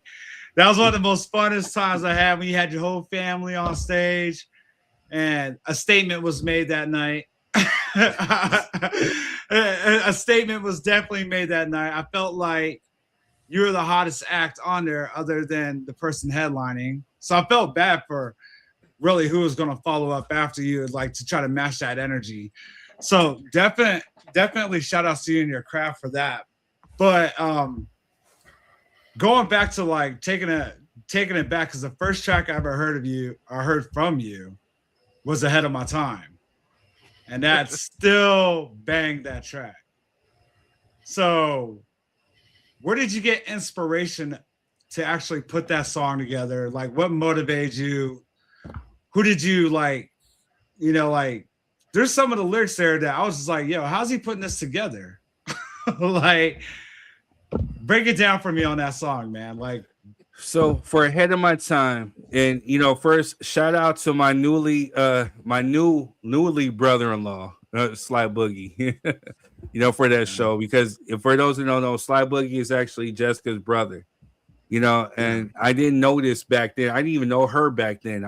We were assigned to open up for him, and then some years later, some almost like 18, 17 years later, I meet her, you know what I'm saying? So shout out to him. For Ahead of My Time, literally when the beat was inspiration, because it was West Coast meets East Coast hip hop. And RIP to Jerry Heller, you know, for saying the one thing is that you need to have a story. You know, in order for you to succeed in music, or even to be considered like any type of artist, a successful artist has to have a story. So I wanted to tell my story a little bit, and Ahead of My Time was me taking the time to actually give kudos, or give props, or give shout outs to the people who actually inspired me, and to tell my story, how I came up. you know, because a lot of times I was writing my rhymes in San Bernardino, even though I was going back and forth between San Diego County and San Bernardino. I always found inspiration in my hometown. So I was writing my earliest rhymes in that city. And I wanted to make sure that, you know, I gave props to those who inspired me, as far as like, you know, Tupac, you know, Jay-Z, you know, Nas, LL, Method, Ben, you know what I'm saying? And my cousins, JJ Fad, because their story inspired me. And I figured, like, if somebody who came from the IE, from Rialto, San Bernardino County, can go like gold and platinum, and this is my bloodline, then I could do that too. And I felt like I had to honor both them and NWA, you know, because again, if it wasn't for Easy, there would be no JJ Fad. If it wasn't for no Jerry, you know, saying Jerry and Easy, there would be no Ruthless. So I wanted to give homage to the ones who actually, you know, laid down the foundation, and I wanted to establish that I'm the next entity, or I'm a branch off of that family tree. Nice. So my last question to you is, it's kind of a two-part question. Okay. So hey, hold on before you ask it. It's been a long ass 15 minutes, Adoration. I'm just saying. No. I'm sorry. I didn't. Thank you. No, hey, Adoration, I'm not clocking you. It's always a pleasure and an honor and a privilege. Matter of fact, real quick, before we get into to Rob's next question, shout out. I love everything you're doing with the Curvy Girl Chronicles, everything that you're doing with your platform, and uplifting women who are voluptuous, who got curves, because I'm all about uplifting and putting the spotlight. So I love everything that you're doing with your platform, and just know that, you know, we, as me, 3rd Degree, Jess, Quez, you know, even I'll speak for Method, we support you 100%. I even told you at some point I'm going to be clipping up some of your clips, and I'm gonna put them on the show too, because I want that to get the views, spotlights, and everything. So I love what you're doing. So shout out to you for that. Thank you. Feel free to use my motto too, dude. I always tell them, if you're not thick, you can't play with my. Yeah. Put that on a shirt. Real quick. I love what she's doing, because again, we get so many negative connotations. You know what I'm saying, about what it is to be like. I guess there's a stigma where you got to be like a certain like size, you know, complexion, whatever. And Adoration is crushing the game by showing like, no, you can still be this and still dress fashionable. You can still be cute. You can still be sexy. You can still be confident. You know what I'm saying? You don't have to over sexualize yourself. You can still be confident within the clothes that you rock. You can still be confident within your energy. You know what I'm saying? Your attitude, your aura. And so I 100% stand behind the movement that you're doing. And again, you're a family of this show. You're one of the supporters of this show. So, you know, we're going to definitely support you and stand behind you in your journey. Yeah, I appreciate that. I really do. I appreciate that. But to Quez, thank you so much for calling me out. But I did cancel my appointment, so I'm good. Nah, I was just messing with you, you know. Yeah. No, I appreciate it, because sometimes I can lose track of time, and I know Quez, he's a no nonsense type of guy. He's like, look, don't you gotta work? Nah, but hey, like I said, we love you on here. It's always a blessing when you show up to the show, man. So yeah, I mean, I was like, let me jump on before, but then I was like, you know what? I need a break. Listen, I work on. You know, we missed you, and that's what it is. That's what this whole platform is about. Yeah. We got work, we got lives. As you can see, we went through a hell of a day on Juneteenth. This is your outlet, you know what I'm saying, where you can come, relax, let your hair down. This is what it is. This is what it is. And shout out to Scenario. He said toe business. He's from Rialto, you know what I'm saying? I got love for Rialto, but it's San Bernardino over here. West side, you know what I'm saying? By way of San Diego County, you know what I'm saying? He was up late watching B2K and Pretty Ricky. He sure was. That's a whole nother conversation.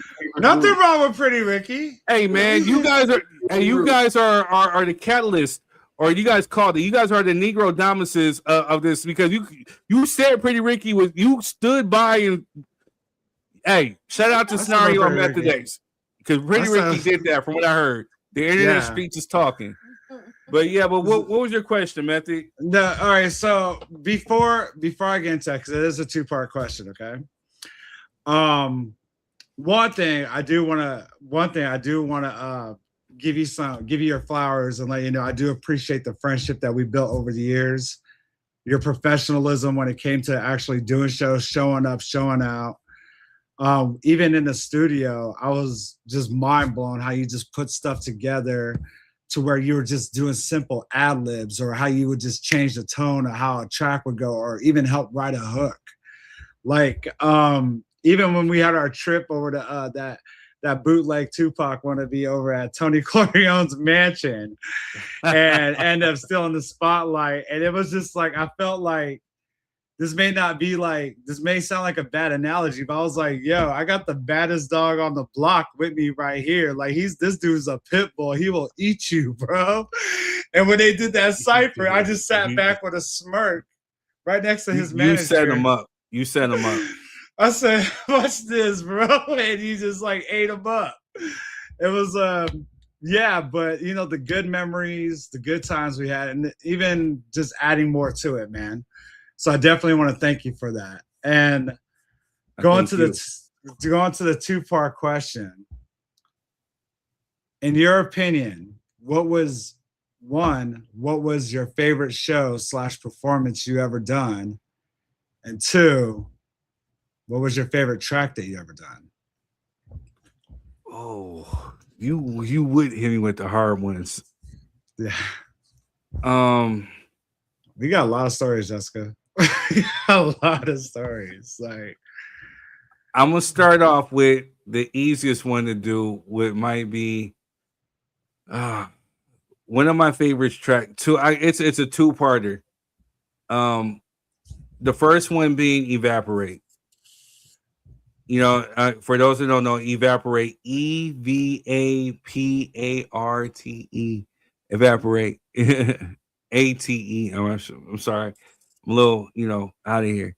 But because again, like, I've done so many different like songs, and I guess you consider underground and this and that. But when I did Evaporate, and the response to that, when I tell you, like, when I put that out on MySpace, the amount of I guess reposting on people's pages, you know what I'm saying? Like the shares, like people will put that on there, that would be their song on their profile. It just let me know, like, hey, I need to do a video to that. And then when I did the video, the response that I got to it, and when I actually performed that song live, it was actually at the Key Club in Hollywood. I was performing that, and mind you, I was opening up for the Dean's List, and they're like they had like a white crowd. There was like a white hip hop crowd that was in this Key Club in Hollywood. And the minute that song dropped, and I said, "Any position you wish, and baby, I get the kissing," and I locked in on this one girl, you know what I'm saying? She was with her dude. She lost her mind. She's, like, and so literally when I got off the stage, I promise you, certified, if you're watching still, he can attest this, because he didn't believe it. Her dude came up and said, "Hey, that was a hell of a show, man. It was dope. Do you mind taking a picture with me and my girl?" Mind you, it's this girl. So mind you, I put my arm around her. She's you know what I'm saying? Like, she lost her mind. And, that was one of the good feedbacks from that. So I had to say the favorite song is Evaporate. One of them. The second one is, hands down, is Cry for Jalen, which has been like a sleeper creeper because I put this out in like 2020, maybe even earlier. But I put it on my project, Eyes Behind Shade, because just as of now, within the last like year, I don't know who has found it, whatever, but a lot of my songs have been finding new life on TikTok, on Facebook, and people have been making user-generated content. And so the latest one has been Cry for Jalen. And so the one thing I wanted to showcase, and if I don't even mean to really kind of put a darker mood, I was going through a dark time. During that time, I just got divorced from my son's mother. I lost my son. He had passed away prematurely.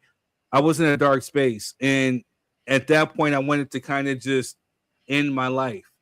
You know what I'm saying? And the one thing I wanted to do before I left this earth was just leave something behind. Like, since he couldn't be here physically, I wanted to leave behind a song that would showcase my love for my son. And people would probably have a better understanding from me. And I literally took my time. It was the longest song I've ever had to craft and record and put out. And I think within that process of prolonging it and creating it gave me a different perspective. And I slowly went from depression into walking out of depression, recording that song. It was therapy. And once it was completed, it was a sign of completion for me. And it gave me kind of like that healing. So whenever I have these feelings of missing my son, I can go back and play it. But the one thing that I could say that when I was even started with making music is that I wanted to reach people who literally were going through something, and I can actually give them the music or the soundtrack for their life. So if people are making user-generated content with the Cry for Jalen, shout out to Brazil, shout out to people on Facebook who are just keeping this song alive because it means something to them. Maybe they may have gone through what I went through with this song. It gives them a guidebook.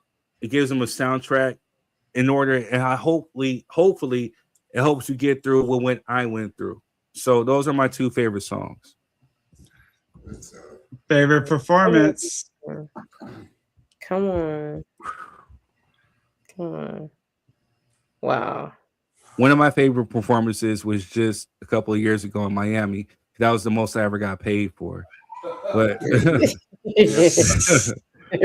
for 6 minutes of performance time, that was like, hey, I can do this anytime you want me to. Let me know. Two of the meaningful ones was opening up for Bone Thugs and Harmony, Warren G, and Sugar Free and DJ Quick. But the one that I could say was the full circle moment for me was opening up for Method Man, because he's actually on my top 10. He's one of my favorite MCs, who's who I studied, and the full circle moment to actually open up for him, Redman and RZA, because RZA was there that day, was definitely like a full circle moment for me, to actually, for someone who gave me inspiration, who I studied the flow, to actually sit up there and actually now open up for him on the last hip hop show of the Key Club in Hollywood. It meant something to me. One more is, I would have to say, the Lil' Kim show, because that's where I would say it was the most celebrity filled performance I ever did, and so many people were there, and it was just love. All right. Good stuff. Jess, you got some questions too, right, Jess? What you got? Oh, she's done it. She's ready too. Well, she's tied up and everything. Relax. Yeah, I got some questions. Rob took one of them, but it's okay. I didn't know. Great mind. Wait, Jess. Why don't you sing the questions to him?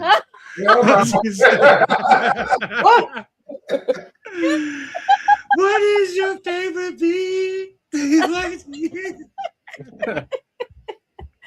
Oh gosh. Well, one of the questions is, how do you memorize your most complex verses for live performances? Woo. That's a great one, Jess. Because I have not seen you perform, so Yet. Wedding day, hello. Wedding, hello. Yeah, besides at our wedding. Well, here's the thing. It ties into my whole creative process, because when it comes to writing, I used to actually write physically in a notebook with a pen and a pad. But, shout out to another inspiration of mine, Tupac and then Jay-Z. I learned from Jay-Z that, hey, because I freestyle a lot, you know what I'm saying? So how I create now is when I hear a beat and when I hear that beat, I start mumbling and words start coming. And I don't write physically to the beat no more. I let the beat play and I let the words come to me. So when the words actually come to me and you can actually memorize like a bar or you can even memorize like your verse, that's when you know it's time to record. So when you record that, you know, you already have that the verses already memorized in your head because it's repetition because you're not writing it down. And especially with me, as you know, I'm on the road 24/7. So you can't necessarily sit and just write or type or whatever. You have to memorize these bars. So I memorize the bars. I come up with a couple of bars like blah, blah, blah, blah, blah, blah. Okay, cool. Then you go to the next one. And the most memorable bars stay in your head. So after I record the song, I will go back and write it physically. So therefore I can visualize what it is I'm actually saying. So, and then from that, I take from when I'm actually writing as like a photographic memory. So when it's time to perform, I know the words, what it is to actually perform. So I know it's kind of ass backwards, but that's how I actually memorize my lyrics. And then because sometimes it's embedded in you, you know some of these words, you know where some of them are placed because you have them written down somewhere. I've seen it in person in the studio. We finna kick Scenario out on the fly. Like he just Scenario gotta go. You know what I'm saying? Drake is nowhere in my top 10. But he's Drake. Hey, Drake has took a couple of bars from your boy 3rd Degree. Let's leave it there.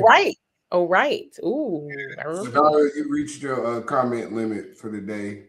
So we appreciate you showing up for the show. Have a great evening. I'm with you, Scenario. I like Drake. He just picked the fight with the wrong guy. That's I agree. He made a bad business decision. A real bad one. He made a bad life. That's what he did. Yeah. All right, go ahead. Yes, I'm sorry. That Scenario came in here with this nonsense. The next question is, as an independent artist, what has been the biggest challenge in growing your fan base and streaming numbers? Ooh, it's been the changing of platforms because starting out when Rob was talking about the MySpace days, you know, it was again one of these things where I had to learn social media, and I was anti-social media at first, which Jess probably may not believe. But I did not want to be on no MySpace, no nothing, whatever. But because I got an interview with CC the Mamacita, shout out to CC. Love you, CC girl. We love you, CC. They had the local IE spotlight, and because technically, funk whatever you haters got to say, I am IE. I was blessed and fortunate enough to come through with an interview. So because of that, shout out to Navaja, which is Jason, Jason Griffin and Nathan Soul Train. They created me a Facebook, no, not Facebook, but a MySpace. They say, hey, here's your MySpace login, here's this and that. And I was so mad, but I got it because again, at that point we had the interview going, but then also too, no Diddy, but whatever. My demo had made it to Bad Boy. So we had Bad Boy looking at me. So any publicity was good publicity. So it's a matter of, okay, we need a centralized location for people to come get your music. So it became a thing of, okay, now MySpace. So, I took MySpace seriously. I treated it like a job. When I was working, I basically would get off work and would give like an hour, 30 minutes, or hour 30, whatever, to social media. And because I was smart enough to know, okay, look, I like girls. When the girls, whatever, I would go on to add any type of girl, search for girls in different cities, states, countries, and they would add me. When they heard the music, they would set up there and they would put my songs on their profile. So that was easy. So then once that happened, I got accustomed to it. You're getting like thousands of downloads. You're getting like thousands of streams. And then next thing you know, the music industry wanted to recognize streams or streams as actually sales or whatnot. So then the platform changed. So now they wanted to start, taking in an account these actual streams. So then now you had MySpace dying out, but then here comes Facebook, here comes Reverb Nation, here comes Spotify, here comes Apple Music. So it was one of the challenges that I faced was actually having to get 1 million streams on MySpace, thousands of downloads, to now where they were considered streams for as actual what's the word I'm looking for? Units. They counted those for units sold. So now these streams are now being counted for units. So now it's actually having to start from ground zero to start right back up. And the one thing I could say is that, with your fan base, sometimes your fan base doesn't go with you to these platforms. So you got to start fresh and new. You got to start reintroducing yourself and giving these platforms your music and introduce them to your personality. So that's been the biggest challenge and the hurdles is actually trying to recreate that. Good question. And my last question is, if you could build your dream track, I already know the answer to this, but if you could build your dream track with any producer and any featured artist in the game, who would you choose? If you don't of all time or now? If you don't say anybody, I'm just not on the list. It's over. Anybody and everybody. Dream track. Go ahead. Drake. She said it. Let's call Canada and Drake. Let's get it popping. You already used a couple of my lyrics for 5 a.m. in Toronto, so let's actually get a. Now I'm playing like my dream. Ooh, that's a great question, Jess. My dream producer. It's a two, Dr. Dre and Timberland. Dr. Dre for the obvious reason because he produced my cousins, him and Arabian Prince, who shouted out. They produced Supersonic, so it would be like a full circle moment as far as again, Jerry Heller took me underneath his wing. He gave me a co-sign, and I take that back. Dr. Dre gave me a co-sign back on the MySpace days. So for those that don't know, when MySpace is popping, you can leave comments, whatever. This is around the time of what's this that I'm forgetting my Ready for the World. I dropped that project. It's popping, whatever. Things are going good. I even took one of his tracks that he did with 50 and I did a 3 mix. So what he did was he dropped a comment with the Aftermath logo in my comment section. And you couldn't tell me anything came directly from the Dr. Dre page. Mind you, the same dude who produced my cousins with Supersonic giving me another co-sign, you couldn't tell me ish. So the only thing that I would wish was to actually get an actual a track produced by him telling me third, this is what we're going to do, boom, boom, boom, or Timberland. And then as of right now, my dream track of live MCs would be with Kendrick. I would want to do something with Kendrick. It would have been with Nip. The other one I would have done something with would have been Pac. I would definitely would have done something with Pac. But Pac has played such an instrumental role in my career from beyond the grave that, so many people who have known him, it gave me cosigns, it gave me love.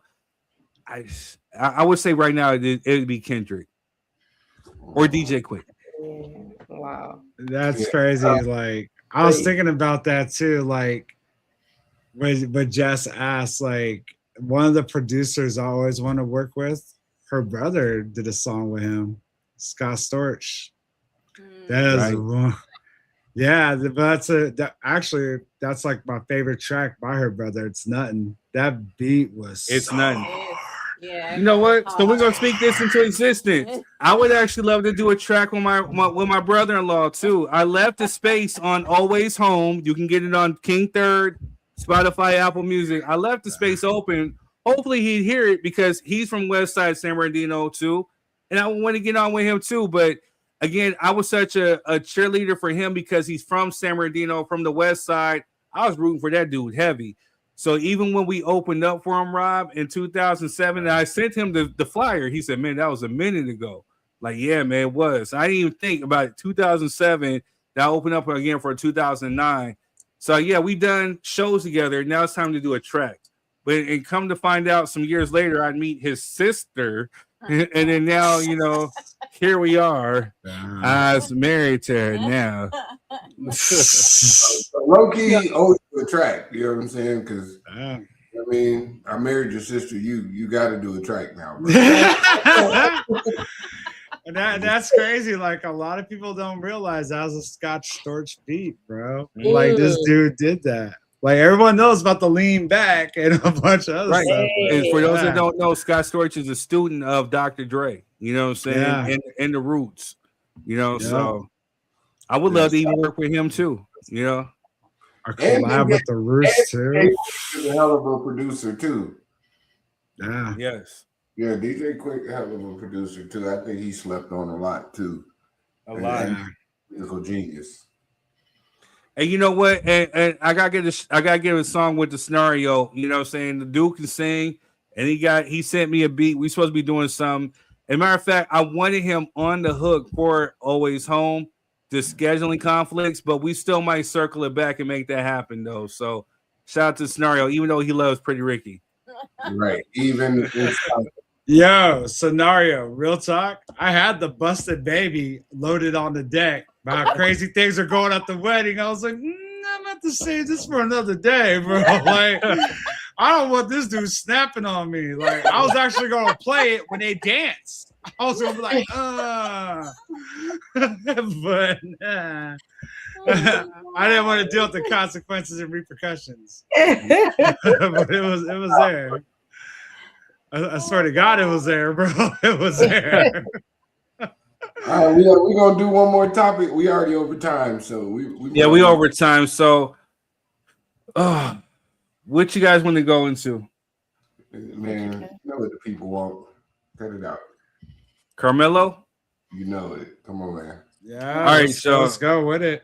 We can't even run no. I'll run a quick little ad real quick. You know what I'm saying? Well, we skipped all ads. we did, but I got to Kevin Mercer again because the greedy ass bartender ate up all our meats. We had to go to Melba's.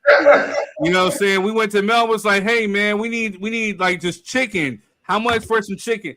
Ow, because he was supposed to come, but he had to fire his griller because he kept grilling or burning all the ribs. So he had to man the grill and do it himself. He's like, I couldn't even make it.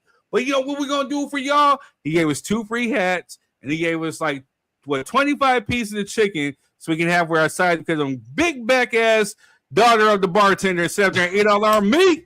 You know what I'm saying? So shout out to Kevin Mercer. In San Bernardino at Melba's. Now we heard about them through a post on Instagram, and since we've been craving soul food, me and my fiance drove all the way from LA, plus we love supporting Black-owned businesses. When we got there, you can see so many locals very excited, waiting for their food. Everything's made fresh to order, the staff is super friendly, and they're really here to make you feel at home. We were so excited. I went with Melba's famous fried chicken. Just hear this crunch. It's fried good and it's super juicy. For my 2 sides, I went with potato salad and baked beans. Plus, I added on cornbread. Alberto ordered hot links paired with candied yams and mac and cheese. And with this reaction, it's safe to say that we're definitely coming back. Come support Melba's here in San Bernardino. All right, y'all. Yeah, Melba's in San Bernardino. Shout out to them. We love them. They family. And Jessica, Quez, Method, Adoration. I'm gonna need y'all to hold this down because I gotta go pay Diddy. And I'll be right back. Y'all handle it. I'm gonna say me too. Me too. I'll be right back. Yo. Wow. Well, while he's doing that, we need people here. So for those that don't know, Karmelo Anthony was, to me, and I'm gonna go ahead because too much information has been coming out. He's been wrongly convicted, you know what I'm saying? And I don't think he necessarily got the fair shake that he needed. Quez wasn't here for this topic too. But again, you know, I don't understand how this dude could sit up there and literally defend himself when you got somebody placing their hands on you and he defends himself, you know what I'm saying? Or he got scared. But so at the end of the day, you know, I don't necessarily think he deserved to get, you know, 1st degree, you know, unaliving, maybe manslaughter. But for the charges, 35 years, I think that was harsh. I think that was really extensive. And there's too many red flags in this case. The judge having a case or having a court date on a Saturday, then then Karmelo gets convicted of 35 years, then he abruptly retires. Mm-hmm. The thing Charleston White, I think he's a plant, telling the family not to hire any black attorneys or blah blah blah. The fact that there was no black juries, so he was not convicted by a jury of his peers. These are some outsiders. But he got 35 years for what? And then when the video comes out, we see the aggressors in the video, but he gets 35 years. So Quez, what's up, Shanti? How you doing? Adoration, since you're abroad, I want you to give your thoughts on what you know or what you feel about this. And I will be right back. Jess is going to hold POP holding down. Let's get it. I mean, I can just start off. I live over here in Asia. And, you got to watch this stuff happen back in your home. You know what I mean? And you're not even there I don't know, like there's nothing you can do. Not really. But it's hard to watch because 1 second it's a black boy, because you're watching these cases simultaneously. So 1 second it's a black boy getting, I don't know, I can use the word down, and nothing. Just nothing. Just self-defense. A little scrawny teenager, the same age as my youngest brother, doesn't even know what a weapon is at this age. And he can get chased down by multiple adults and knocked off the face of the earth. Nothing. And then you turn around and you get a young man approached by multiple people who are bigger than him, because I know I looked at the stats of the sizes. Attacked at a meet in the middle of the rain. So it's not like he can just leave. He can, but it doesn't even make any sense.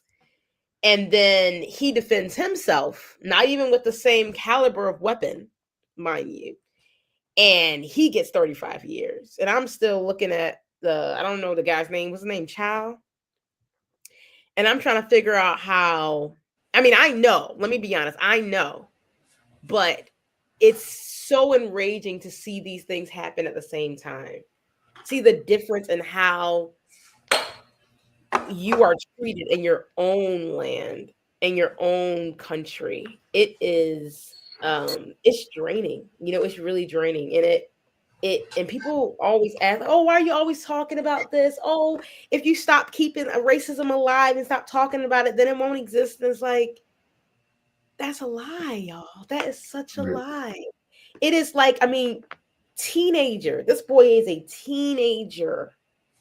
He didn't get treated as a teenager. And yet, on the other hand side, a teenager gets, unalived by adults, and this person gets no conviction. The night and day of the justice system for Black people in our own country is horrible. It's say that.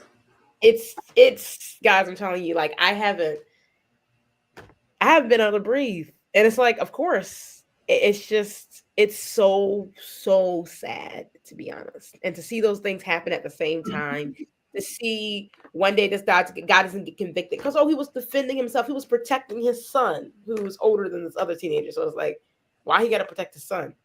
And then you turn around and say, okay, what about this self-defense? Oh, no, that's not self-defense.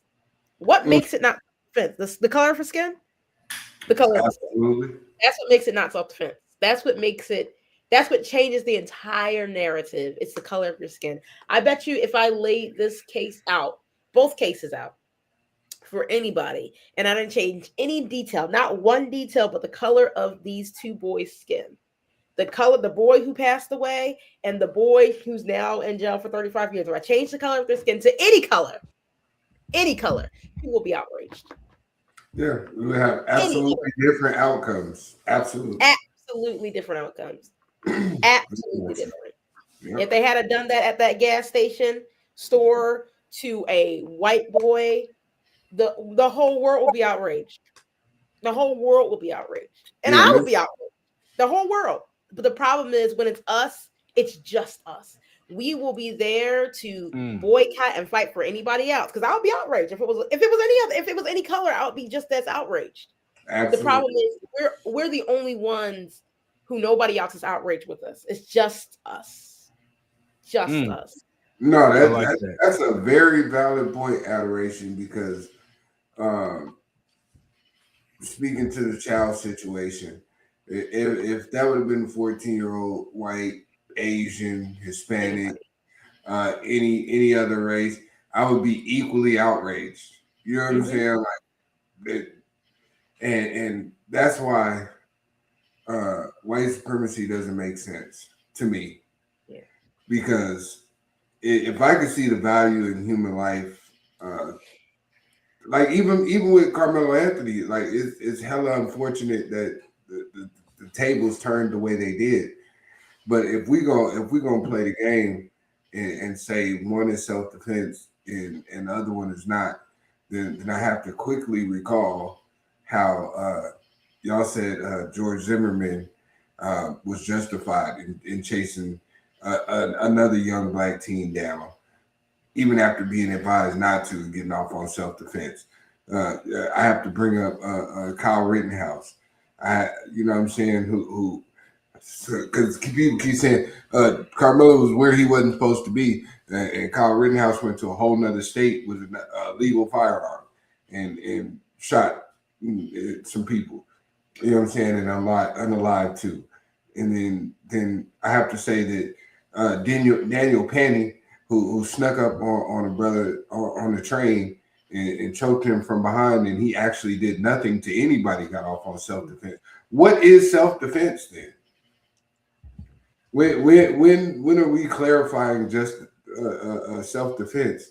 When every time somebody that looks like me tries to defend themselves, they automatically become the aggressor, and all of a sudden laws change, and I see people online justifying nonsense. So, real quick, because I know we're late and I don't want to keep you guys. But so we just learned of an update. So now Karmelo Anthony has a new set of high-powered lawyers to spearhead his appeal, because immediately as he was sentenced to 35 years, they now appealed that.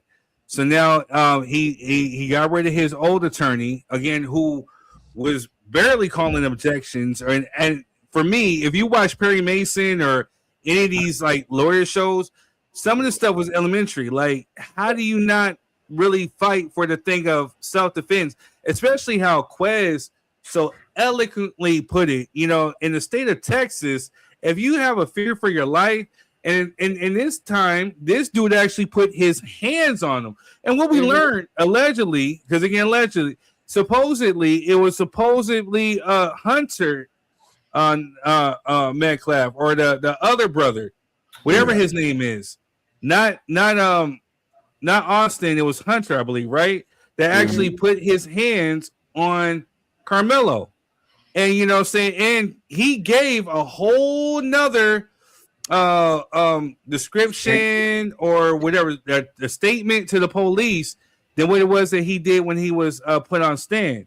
Like, things have changed. Like, to where this dude was literally sitting in a tent where he was invited by his friend, and then he got approached by some people who saying, "Hey, what are you doing here?" And I'm gonna pull a page from there from them. Why are you feeling like you were the authority to tell this dude to move? Why couldn't you go get an adult, or go get a coach, or go get somebody to tell him to move, whatever? Why do you feel like you needed to? But you put your hands on him. So again, whether he brought a knife to a fist fight or whatever, this young dude was in fear for his life, and you put your hands on him. And may he have overreacted? Maybe so. We don't know. But you would still probably be alive if you did not approach this man or this young kid and actually put your hands on him or tell him to leave. You would still be alive. It had his father would have taught his son boundaries. Right. and to stop being a bully. Because let's think about it though. Like, I mean, I'm sure a lot of y'all have been on teams. It's raining, it's pouring, raining outside. You can't. I mean, somebody can't stand under your tent. What is that? What kind of behavior? And that's been my argument the whole time because I ran track. You know what I'm saying? Exactly. Locally and you know what I'm saying in the AAU and I ran for Team USA. Went to the Junior Olympics twice. So if you've been to a track meet, you can go under anybody's tent. That's like when you're running. Man, we under 10s trying to holler at girls from other schools, other cities, other states.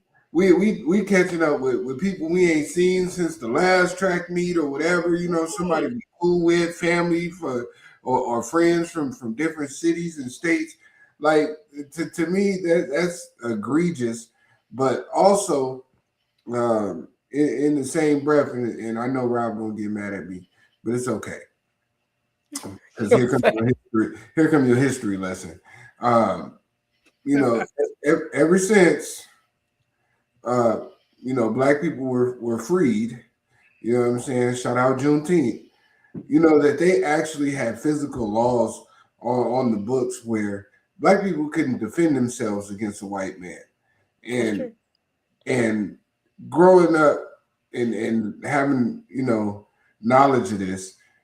It may not be a written law anymore, but it's still the color of the law, which bothers me, right? Because 99% statistically, 99% of Black self-defense cases are lost. That's a high damn percentage of self-defense. You know what I'm saying? And it begs to differ. Like Adoration said, people keep saying, stop talking about race when we should really be saying, stop being racist. Stop being racist. You know what I'm saying? We wouldn't have to talk about it if you didn't do it. That's all I'm saying. But I'll leave it right there. Yeah, and I tell people too, like, you're so worried about talking about it, but it's like, imagine something's happening. I said it's uncomfortable to talk about somebody being unalived. I told him, but somebody being unalived is more uncomfortable than talking about somebody being unalived. Am I wrong? Am I crazy? I told him, you're acting like it's actually not happening. Right. Every single day. I have a little brother that age. Now, what do I hit him? Oh, hey, baby, how you doing? Please don't go to the store and buy no water. Or don't go to the store and not buy no water. Right. Yeah. Right. That's why I live over here. That's why I don't live over there. I can't do it. No, I definitely hear you. And I always tell my children, you know what I'm saying, my sons, and third know this guy, I say this all the time. I've been saying this. All signs of aggression will be met with equal or greater force. Because I at the end of the day, and we all know the old head said this, I'd rather be judged by 12 than carried by 6. You know what I mean? So at the end of the day, somebody got to live to tell the story. I'd rather you do what you need to do to survive the encounter than for me to have to figure out what really happened and you can't say nothing. At the end of the day, you do what you need to do, and we'll deal with the rest later. Right. But I mean, that's just how I live life, and that's for my sons, which I just so happen to have 4 of them. That's always going to be my motto. I don't give a damn what these people talking about. I'd rather you live and we fight than you know what I'm saying, cower and become a victim. And then I got to figure out putting the pieces together around that without you being able to let me know what really happened, because we see all the time young Black individuals being unalived with no video evidence, even though it's 2026 and everybody got a Ring doorbell camera. It's camera on stoplights, but you know what I mean. So I'd rather you survive the encounter, and I'll do everything within my power, even if you do have to go to jail for the remainder of your life. I can still see you. Right, you're alive. I can live with that. I can't live with somebody saying, "Oh, well, he just accidentally tripped and fell off a tree limb with a rope around his neck because he didn't like his life. Like, I'm not going for that. Right. You know what I'm saying? So you survived the encounter, sir. Method. What are your thoughts, or did I miss? Did you share any thoughts about how you feel about this? No. My thoughts on this is, I don't really want to talk about the incident what took place. To me, my thing is the double standard needs to effing stop, dude. Like, it's so blatantly obvious. Like, there needs to be punishment on that. Like, honestly, like, it needs to stop. Like, we can go back with cases with, like what Question said, with Kyle Rittenhouse getting away with it, to several to cases that date 30 years back. And no matter how far we go back or who we use as an example, bottom line is it's double standard. Right. It's disgusting. And Doc Rivers said it best, man. It's hard to love a country that constantly hates you so much. It's right there, dude. That's the word. Put that on a shirt. That's the word. Don't put that up, man. Definitely. That's the word. And I mean, I'm trying so hard not to cuss, but Texas, you really need to pull your head out your arse big time. You guys are messing up. Like, you guys been messing up. You messed up on so many cases, so many issues. Like, say that shit, Rob. I curse. I'm sure I'm hyping you up. I'm gonna hype man. Say that. it's seriously, they need to pull their head out their ass. Yeah. You guys are like, it's beyond stupid. It is beyond stupid. Like, that's how bad that is. Like, there's so many bad cases going on with you guys in your district, in your state alone. Like, get it together, man.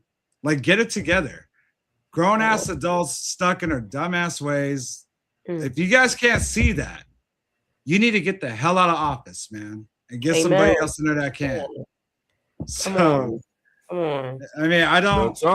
Looking at the case alone, right there, it is true. It is absolutely true, and you can't deny it. If he's a different color, it's not going down like that. You know what?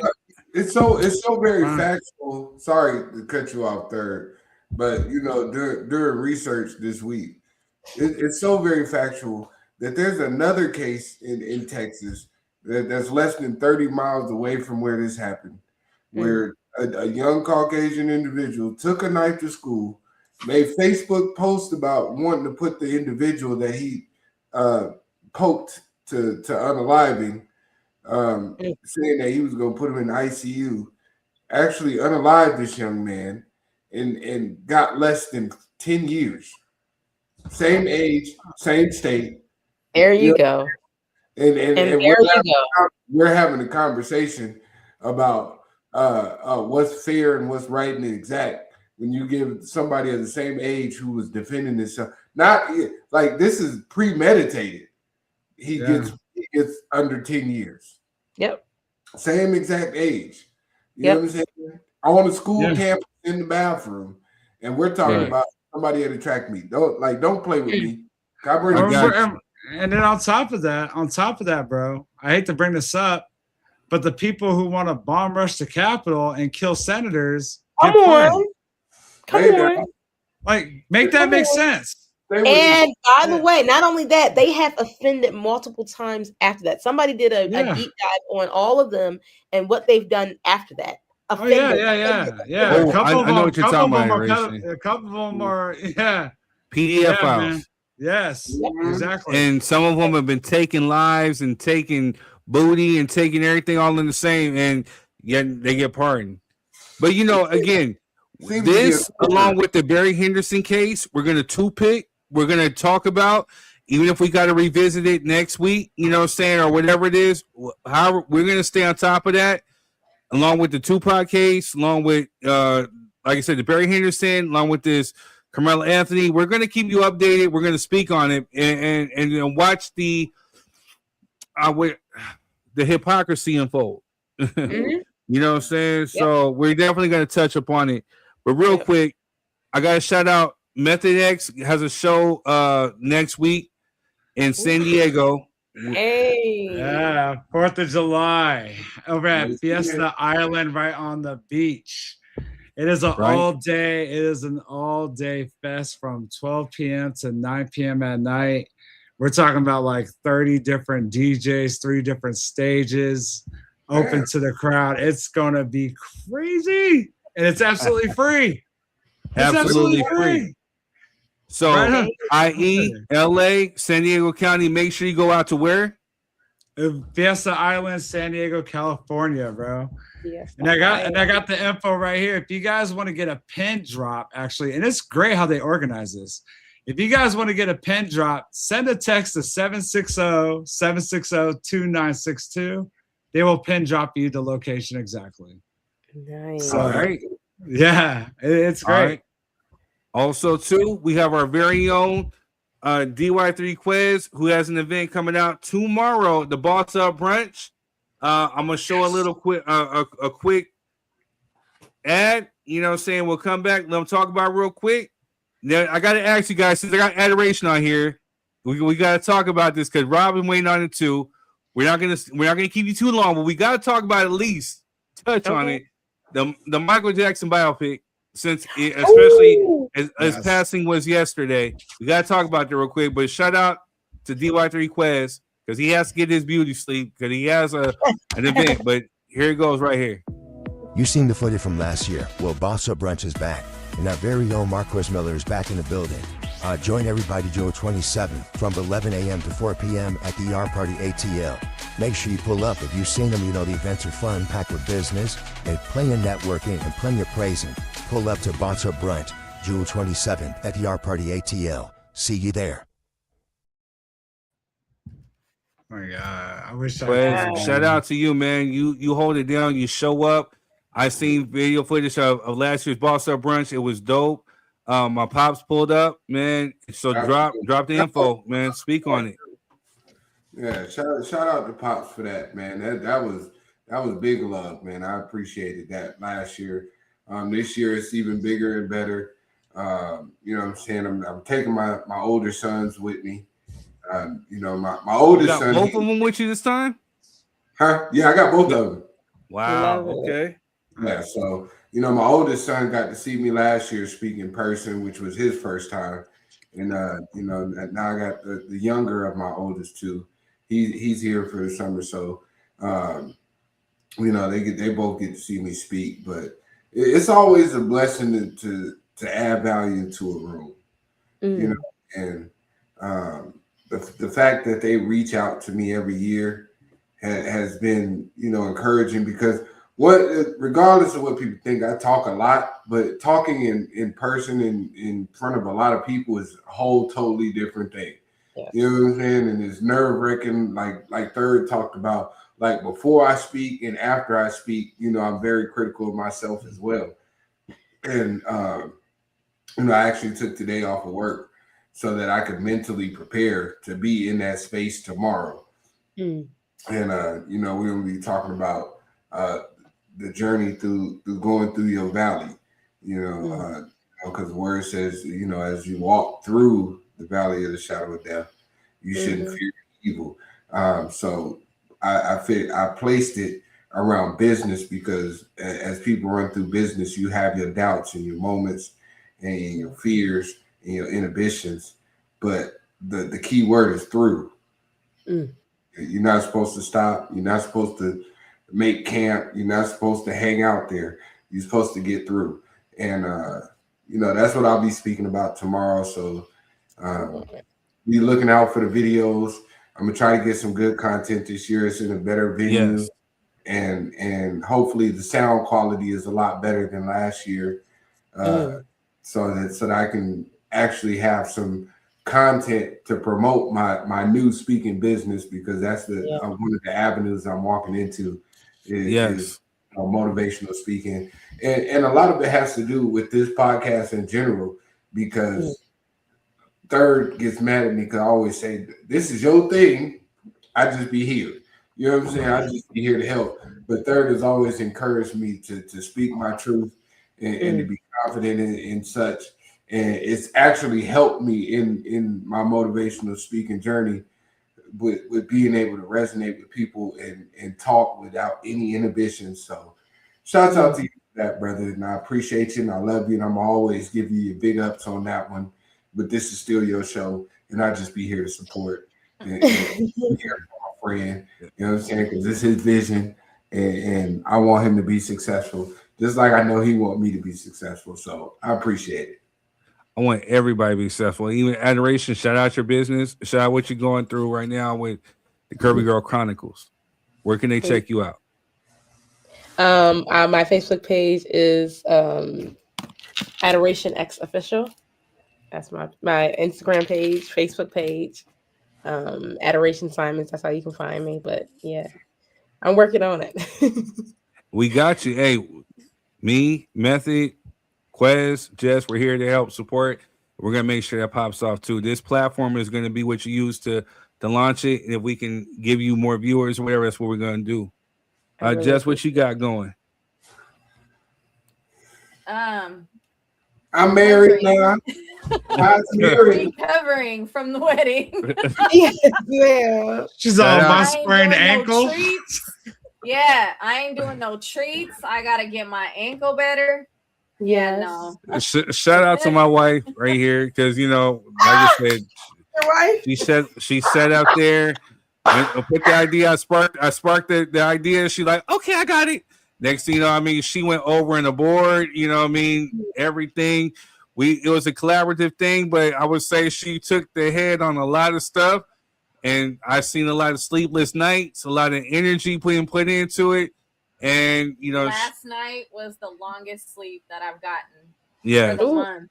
Yeah. Wow. But I'm gonna tell you like this, man. No matter how much money was spent, energy, chaos, the smile that I've seen on this woman's face from the time that it's happened to now has been well worth it. It's a memory that keeps playing back in my head every single day. And it needed to happen the way it happened, because again, if I can encourage anybody out there who's thinking about marriage, who's thinking about finding a potential partner, whatever, you're gonna go through challenges. The one thing that I can say that Quez has been like a brother, him and Certified, is they've always said the easiest thing to do is to quit. You know what I'm saying? And the most rewarding thing to do is to face those obstacles, get through those obstacles. And then once you get through them, the rewards is so much, it's so beneficial at the end of it. And you'll see your blessings come. They preach this to me on a constant basis. And I've seen it firsthand with this wedding here. We faced that it's a metaphor. We face so many obstacles, so many things where we could just say, oh, let's just plan it another day. Let's just tell people come back. But we saw it through. We fought it. Whatever obstacle, whatever challenge came our way, from getting speakers, from big back bartending to family emergencies, what I'm saying, to technical difficulties with whatever, what I'm saying. We faced it. And the people who are meant to be there to support and uplift you, they supported and uplifted you. You know what I'm saying? And it's the greatest testament. Yeah, it took your meat. It took the meat, because they ain't getting no meat in real life. So, yeah. Real quick, we're going to drop it off this on a positive note. Shout out to the queen for this idea. We got positive. I know Karmelo is a touchy one. And then on a brighter note, the MJ biopic, you know what I'm saying? I had the fortunate of being in one that was in Lifetime, Searching for Neverland. I got a little quick cameo in that. But this biopic that came out was dope. Shout out to Jabbar Jackson. He's on my friends list. Shout out to his sister. Shout out to his family that's on there. I love the biopic. Give a quick... Yes, Rob and I went through it, and it was the most amazing. You know what? Next topic we're going to talk about is wedding days and marriages. We're going to talk about that. So hopefully what we go through will help somebody else get through it, so they don't get discouraged and they go through it. You know what I'm saying? But on a positive note, MJ biopic. What y'all think? All right. Can I go? Go ahead. Honestly, I felt like I was watching Michael Jackson himself, man. The movie was great. It was filmed great. I was just that was my biggest thing was how you gonna play Michael? And I get who they got to play Michael, and the fact that was his like first like actual big first time. Yeah, like wow. Everything from like the dance moves to how he just played him, bro. I felt like I was watching him, Michael himself. Just on that alone, to me, just that was totally worth it. I fell asleep on Bohemian Rhapsody. But this one, I'm being honest. I did too. I had to go back and watch it again. Like, okay, this is the. But Michael, no, I didn't fall asleep. We seen it twice in the theaters. Yeah. We bought it on Amazon. You know what I'm saying? Like, you get it on Amazon? I didn't even know that. Yeah. I got it like what 3 weeks ago. Third. I felt like Bohemian Rhapsody. I'm like, oh my god! I was June 9th. You know what? Adoration, because you're in Asia. Because I know Japan, their theatrical release was June 12th. You know what I'm saying? Like, right. So that's when it got released to theaters, June 12th. So yeah, you guys might be a little bit behind out there, but yeah, it's on Amazon out here. Scenario was done commenting. Yeah, the whole thing, like with Bohemian Rhapsody, I felt like the previews were better than the movie. It was boring. Like, this is a boring group. Like, I'm sorry if I offend anybody. I thought it was flat out boring. But with I got like Scenario up. I think Scenario. Hey man, you just need to go ahead and just join the podcast so you can be that other objective voice. Come be a part of the Drop Your 3 Cent family. We're here for you. Because I'm about to light somebody. All right, they never showed the ugly side of Mike. It didn't seem real. And then he said they made Mike an angel. Oh, what? No, he's trying to talk about the accusations. So but again, that was later. They didn't even the movie. Thank you, Adoration. This is him coming his own as an artist, 2, bro. 3, 4. Like, we could get more movies out of this. What y'all complaining about? Thank you. The one that they left out in that time frame that I wanted was the Diana Ross story. I wanted the Diana story. Hey, but because she sat there and took legal action, so you had to take that out. I don't care. Change her name to Tony. I wanted the story. You know what I mean? Like, hey, I don't care. Hint, wink, wink.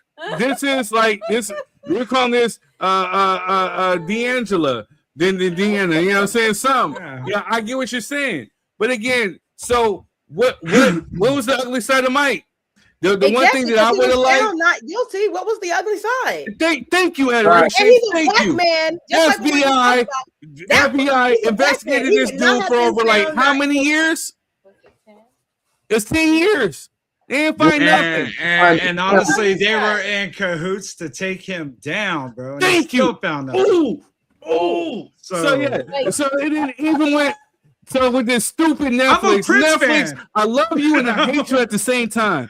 Because you guys put out this stupid documentary called The Verdict, and then you guys tried to make it seem as if he did something. But again, even in your own stupid verdict, the guys who accused him, the kid who accused him, was looking for a payday. The mom sat there, tried to get money out of JCPenney. Even the lawyer who was once Mark Garagos, who was once defending Mike, turned around and was now defending the ones who are trying to get money out of him now, the Casios. He even said, with this case in particular, it was so many red flags, so many things. He was innocent in this case. I'm paraphrasing a bit, but again, that documentary on Netflix was nothing but a hit piece. You know what I'm saying? And again, they're trying to capitalize off the fact that Mike is he's at $960 million grossing worldwide. You know what I'm saying? All he got to do is pass Bohemian Rhapsody, 975 to where he becomes the highest grossing biopic of all time. They're capitalizing. So let's put it in mathematical terms. If they spent like $150 million to $200 million for a budget and they made $900 million, they got another $200 million to sit here and make a sequel. They can make another sequel and still everybody is profiting because it's going to make that much more money off of it. So if you sit here and think that they're not going to sit there and, oh, he touched me. It's easy to say that, Michael Jackson came in my dreams and he touched my leg and my thigh, so I'm suing. You know what I mean? It's complete bullshit. And for you, sit here Scenario, you know this, but it's because you're a Pretty Ricky fan. Pretty Ricky has Not nothing to Pretty do with Ricky. it. You're a What's the Drake baby? fan. No, listen, I'm all the way out here in Taiwan. All right. Michael Jackson is he's the wall. The walls are Michael Jackson. They're selling like, I don't know, these people are a little weird. So they were selling like posters. Like you're supposed to go to the movie theater, buy you a poster, and go in the movie theater to watch the movie. It's weird, but it is what it is. So Michael Jackson is so big, even over here, like all the way across. You can't take him down. I'm sorry. As much as he did for charity, as much as he did for community, like I love the fact they included that background footage when he went with the gang members and put it all together. Like, and he's done it several times. I think that was probably the first one he did it. Not just once, right? He made a song called Blue Gangster. And this is after his experience with some Crips. There was real Crips who said no. He was actually in there and politicking with real Bloods and Crips. And even in that, he took a picture with some Crips and they called him throwing up the sea. Yeah. I'm just saying, so you trying to hit on Mike? Yeah, I don't know what ugly side he's speaking of. You know what ugly side? He's saying, what grown man gonna have kids sleeping in his bed? Fathers. Nah, I mean that part right there. I mean, yeah, real talk. No, my kids ain't sleeping with Mike. I love them, but they ain't sleeping with him. But then again, even in that same case you're talking about, he said, "Hey, I gave them my bed. I slept on the floor." You know what I'm saying? So I'm gonna say it didn't sound like that. They slept in his bed. That goes back to that 60-minute. Here's a better question: What grown man sends his kids to another grown man's house and leave them there? One that wants money. Somebody who wants money. Yeah, I'm about to say that. It sounds like more like that. Because I mean, you know what? Hey, we gotta go because Quez gotta get his beauty sleep for tomorrow.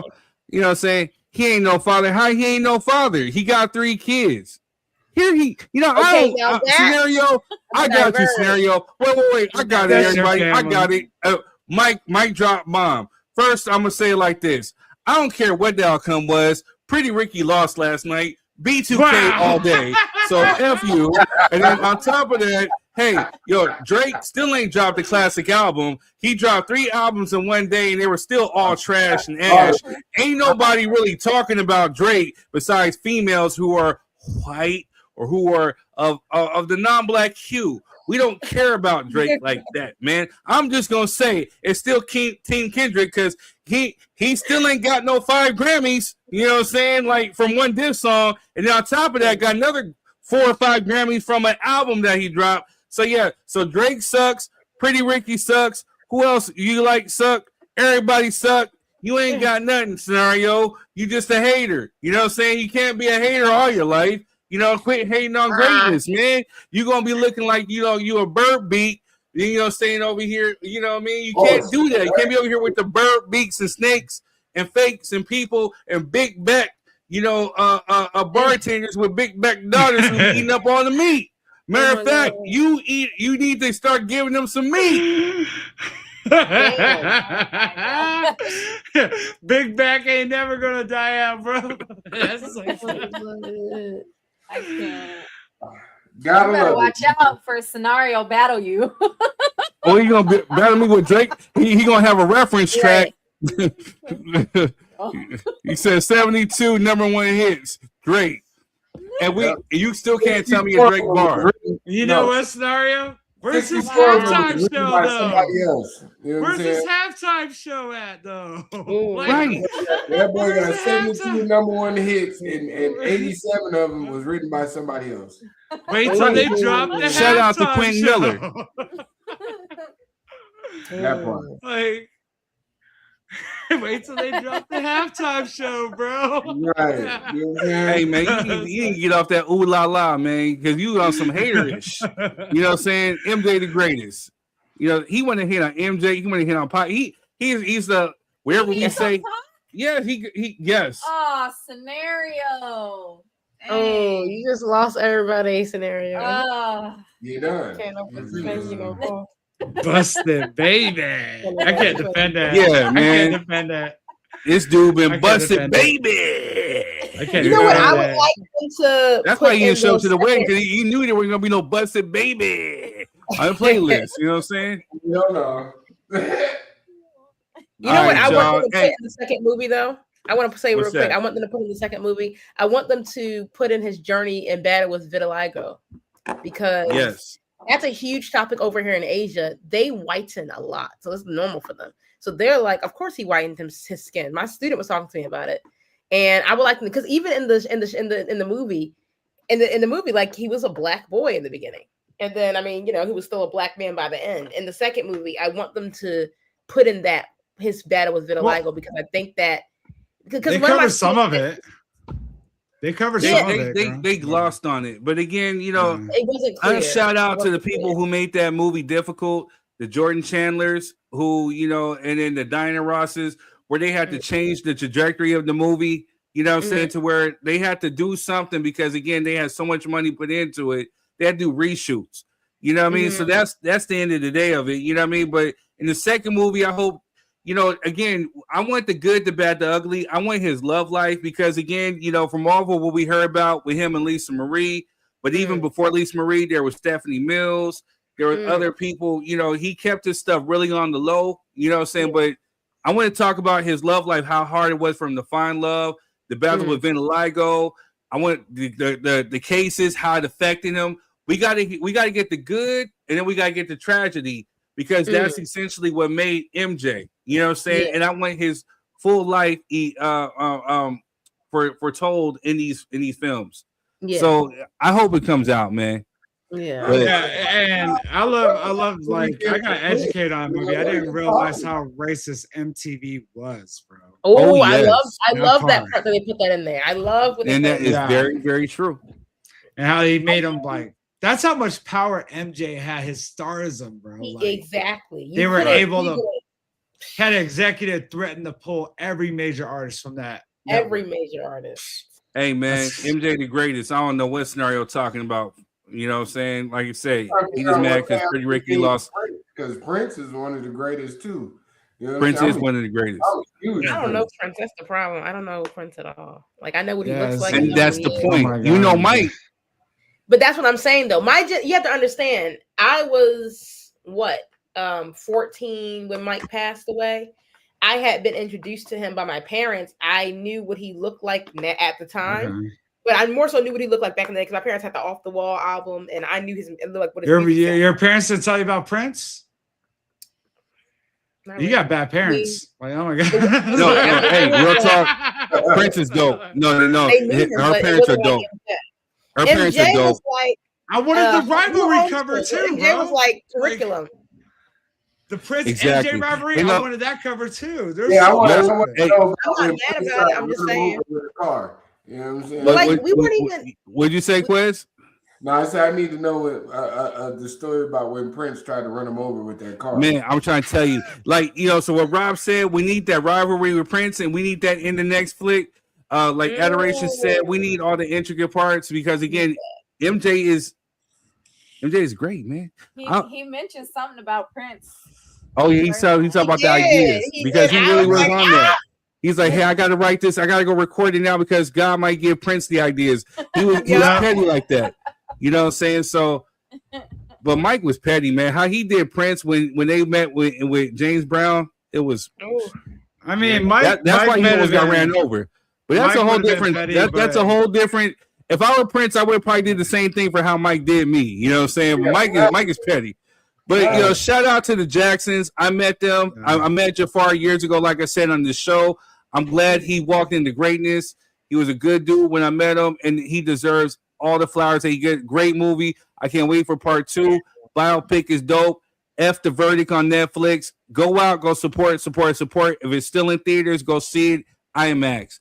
But yo, this has been real. I'm trying to get off because I know Quez got to go. He's probably going to scream at me later. You know what I mean? But this is went later. We love you guys. Thank you for tuning in. We just had so much to talk about because we didn't see you live last week. But we will be back next week, man. Just make sure you tune in, like, share, subscribe button, and we'll see you on the next one. MJ forever. Austin Metcalf and his dad go suck a D, and we on it. We'll see you in next week. Peace.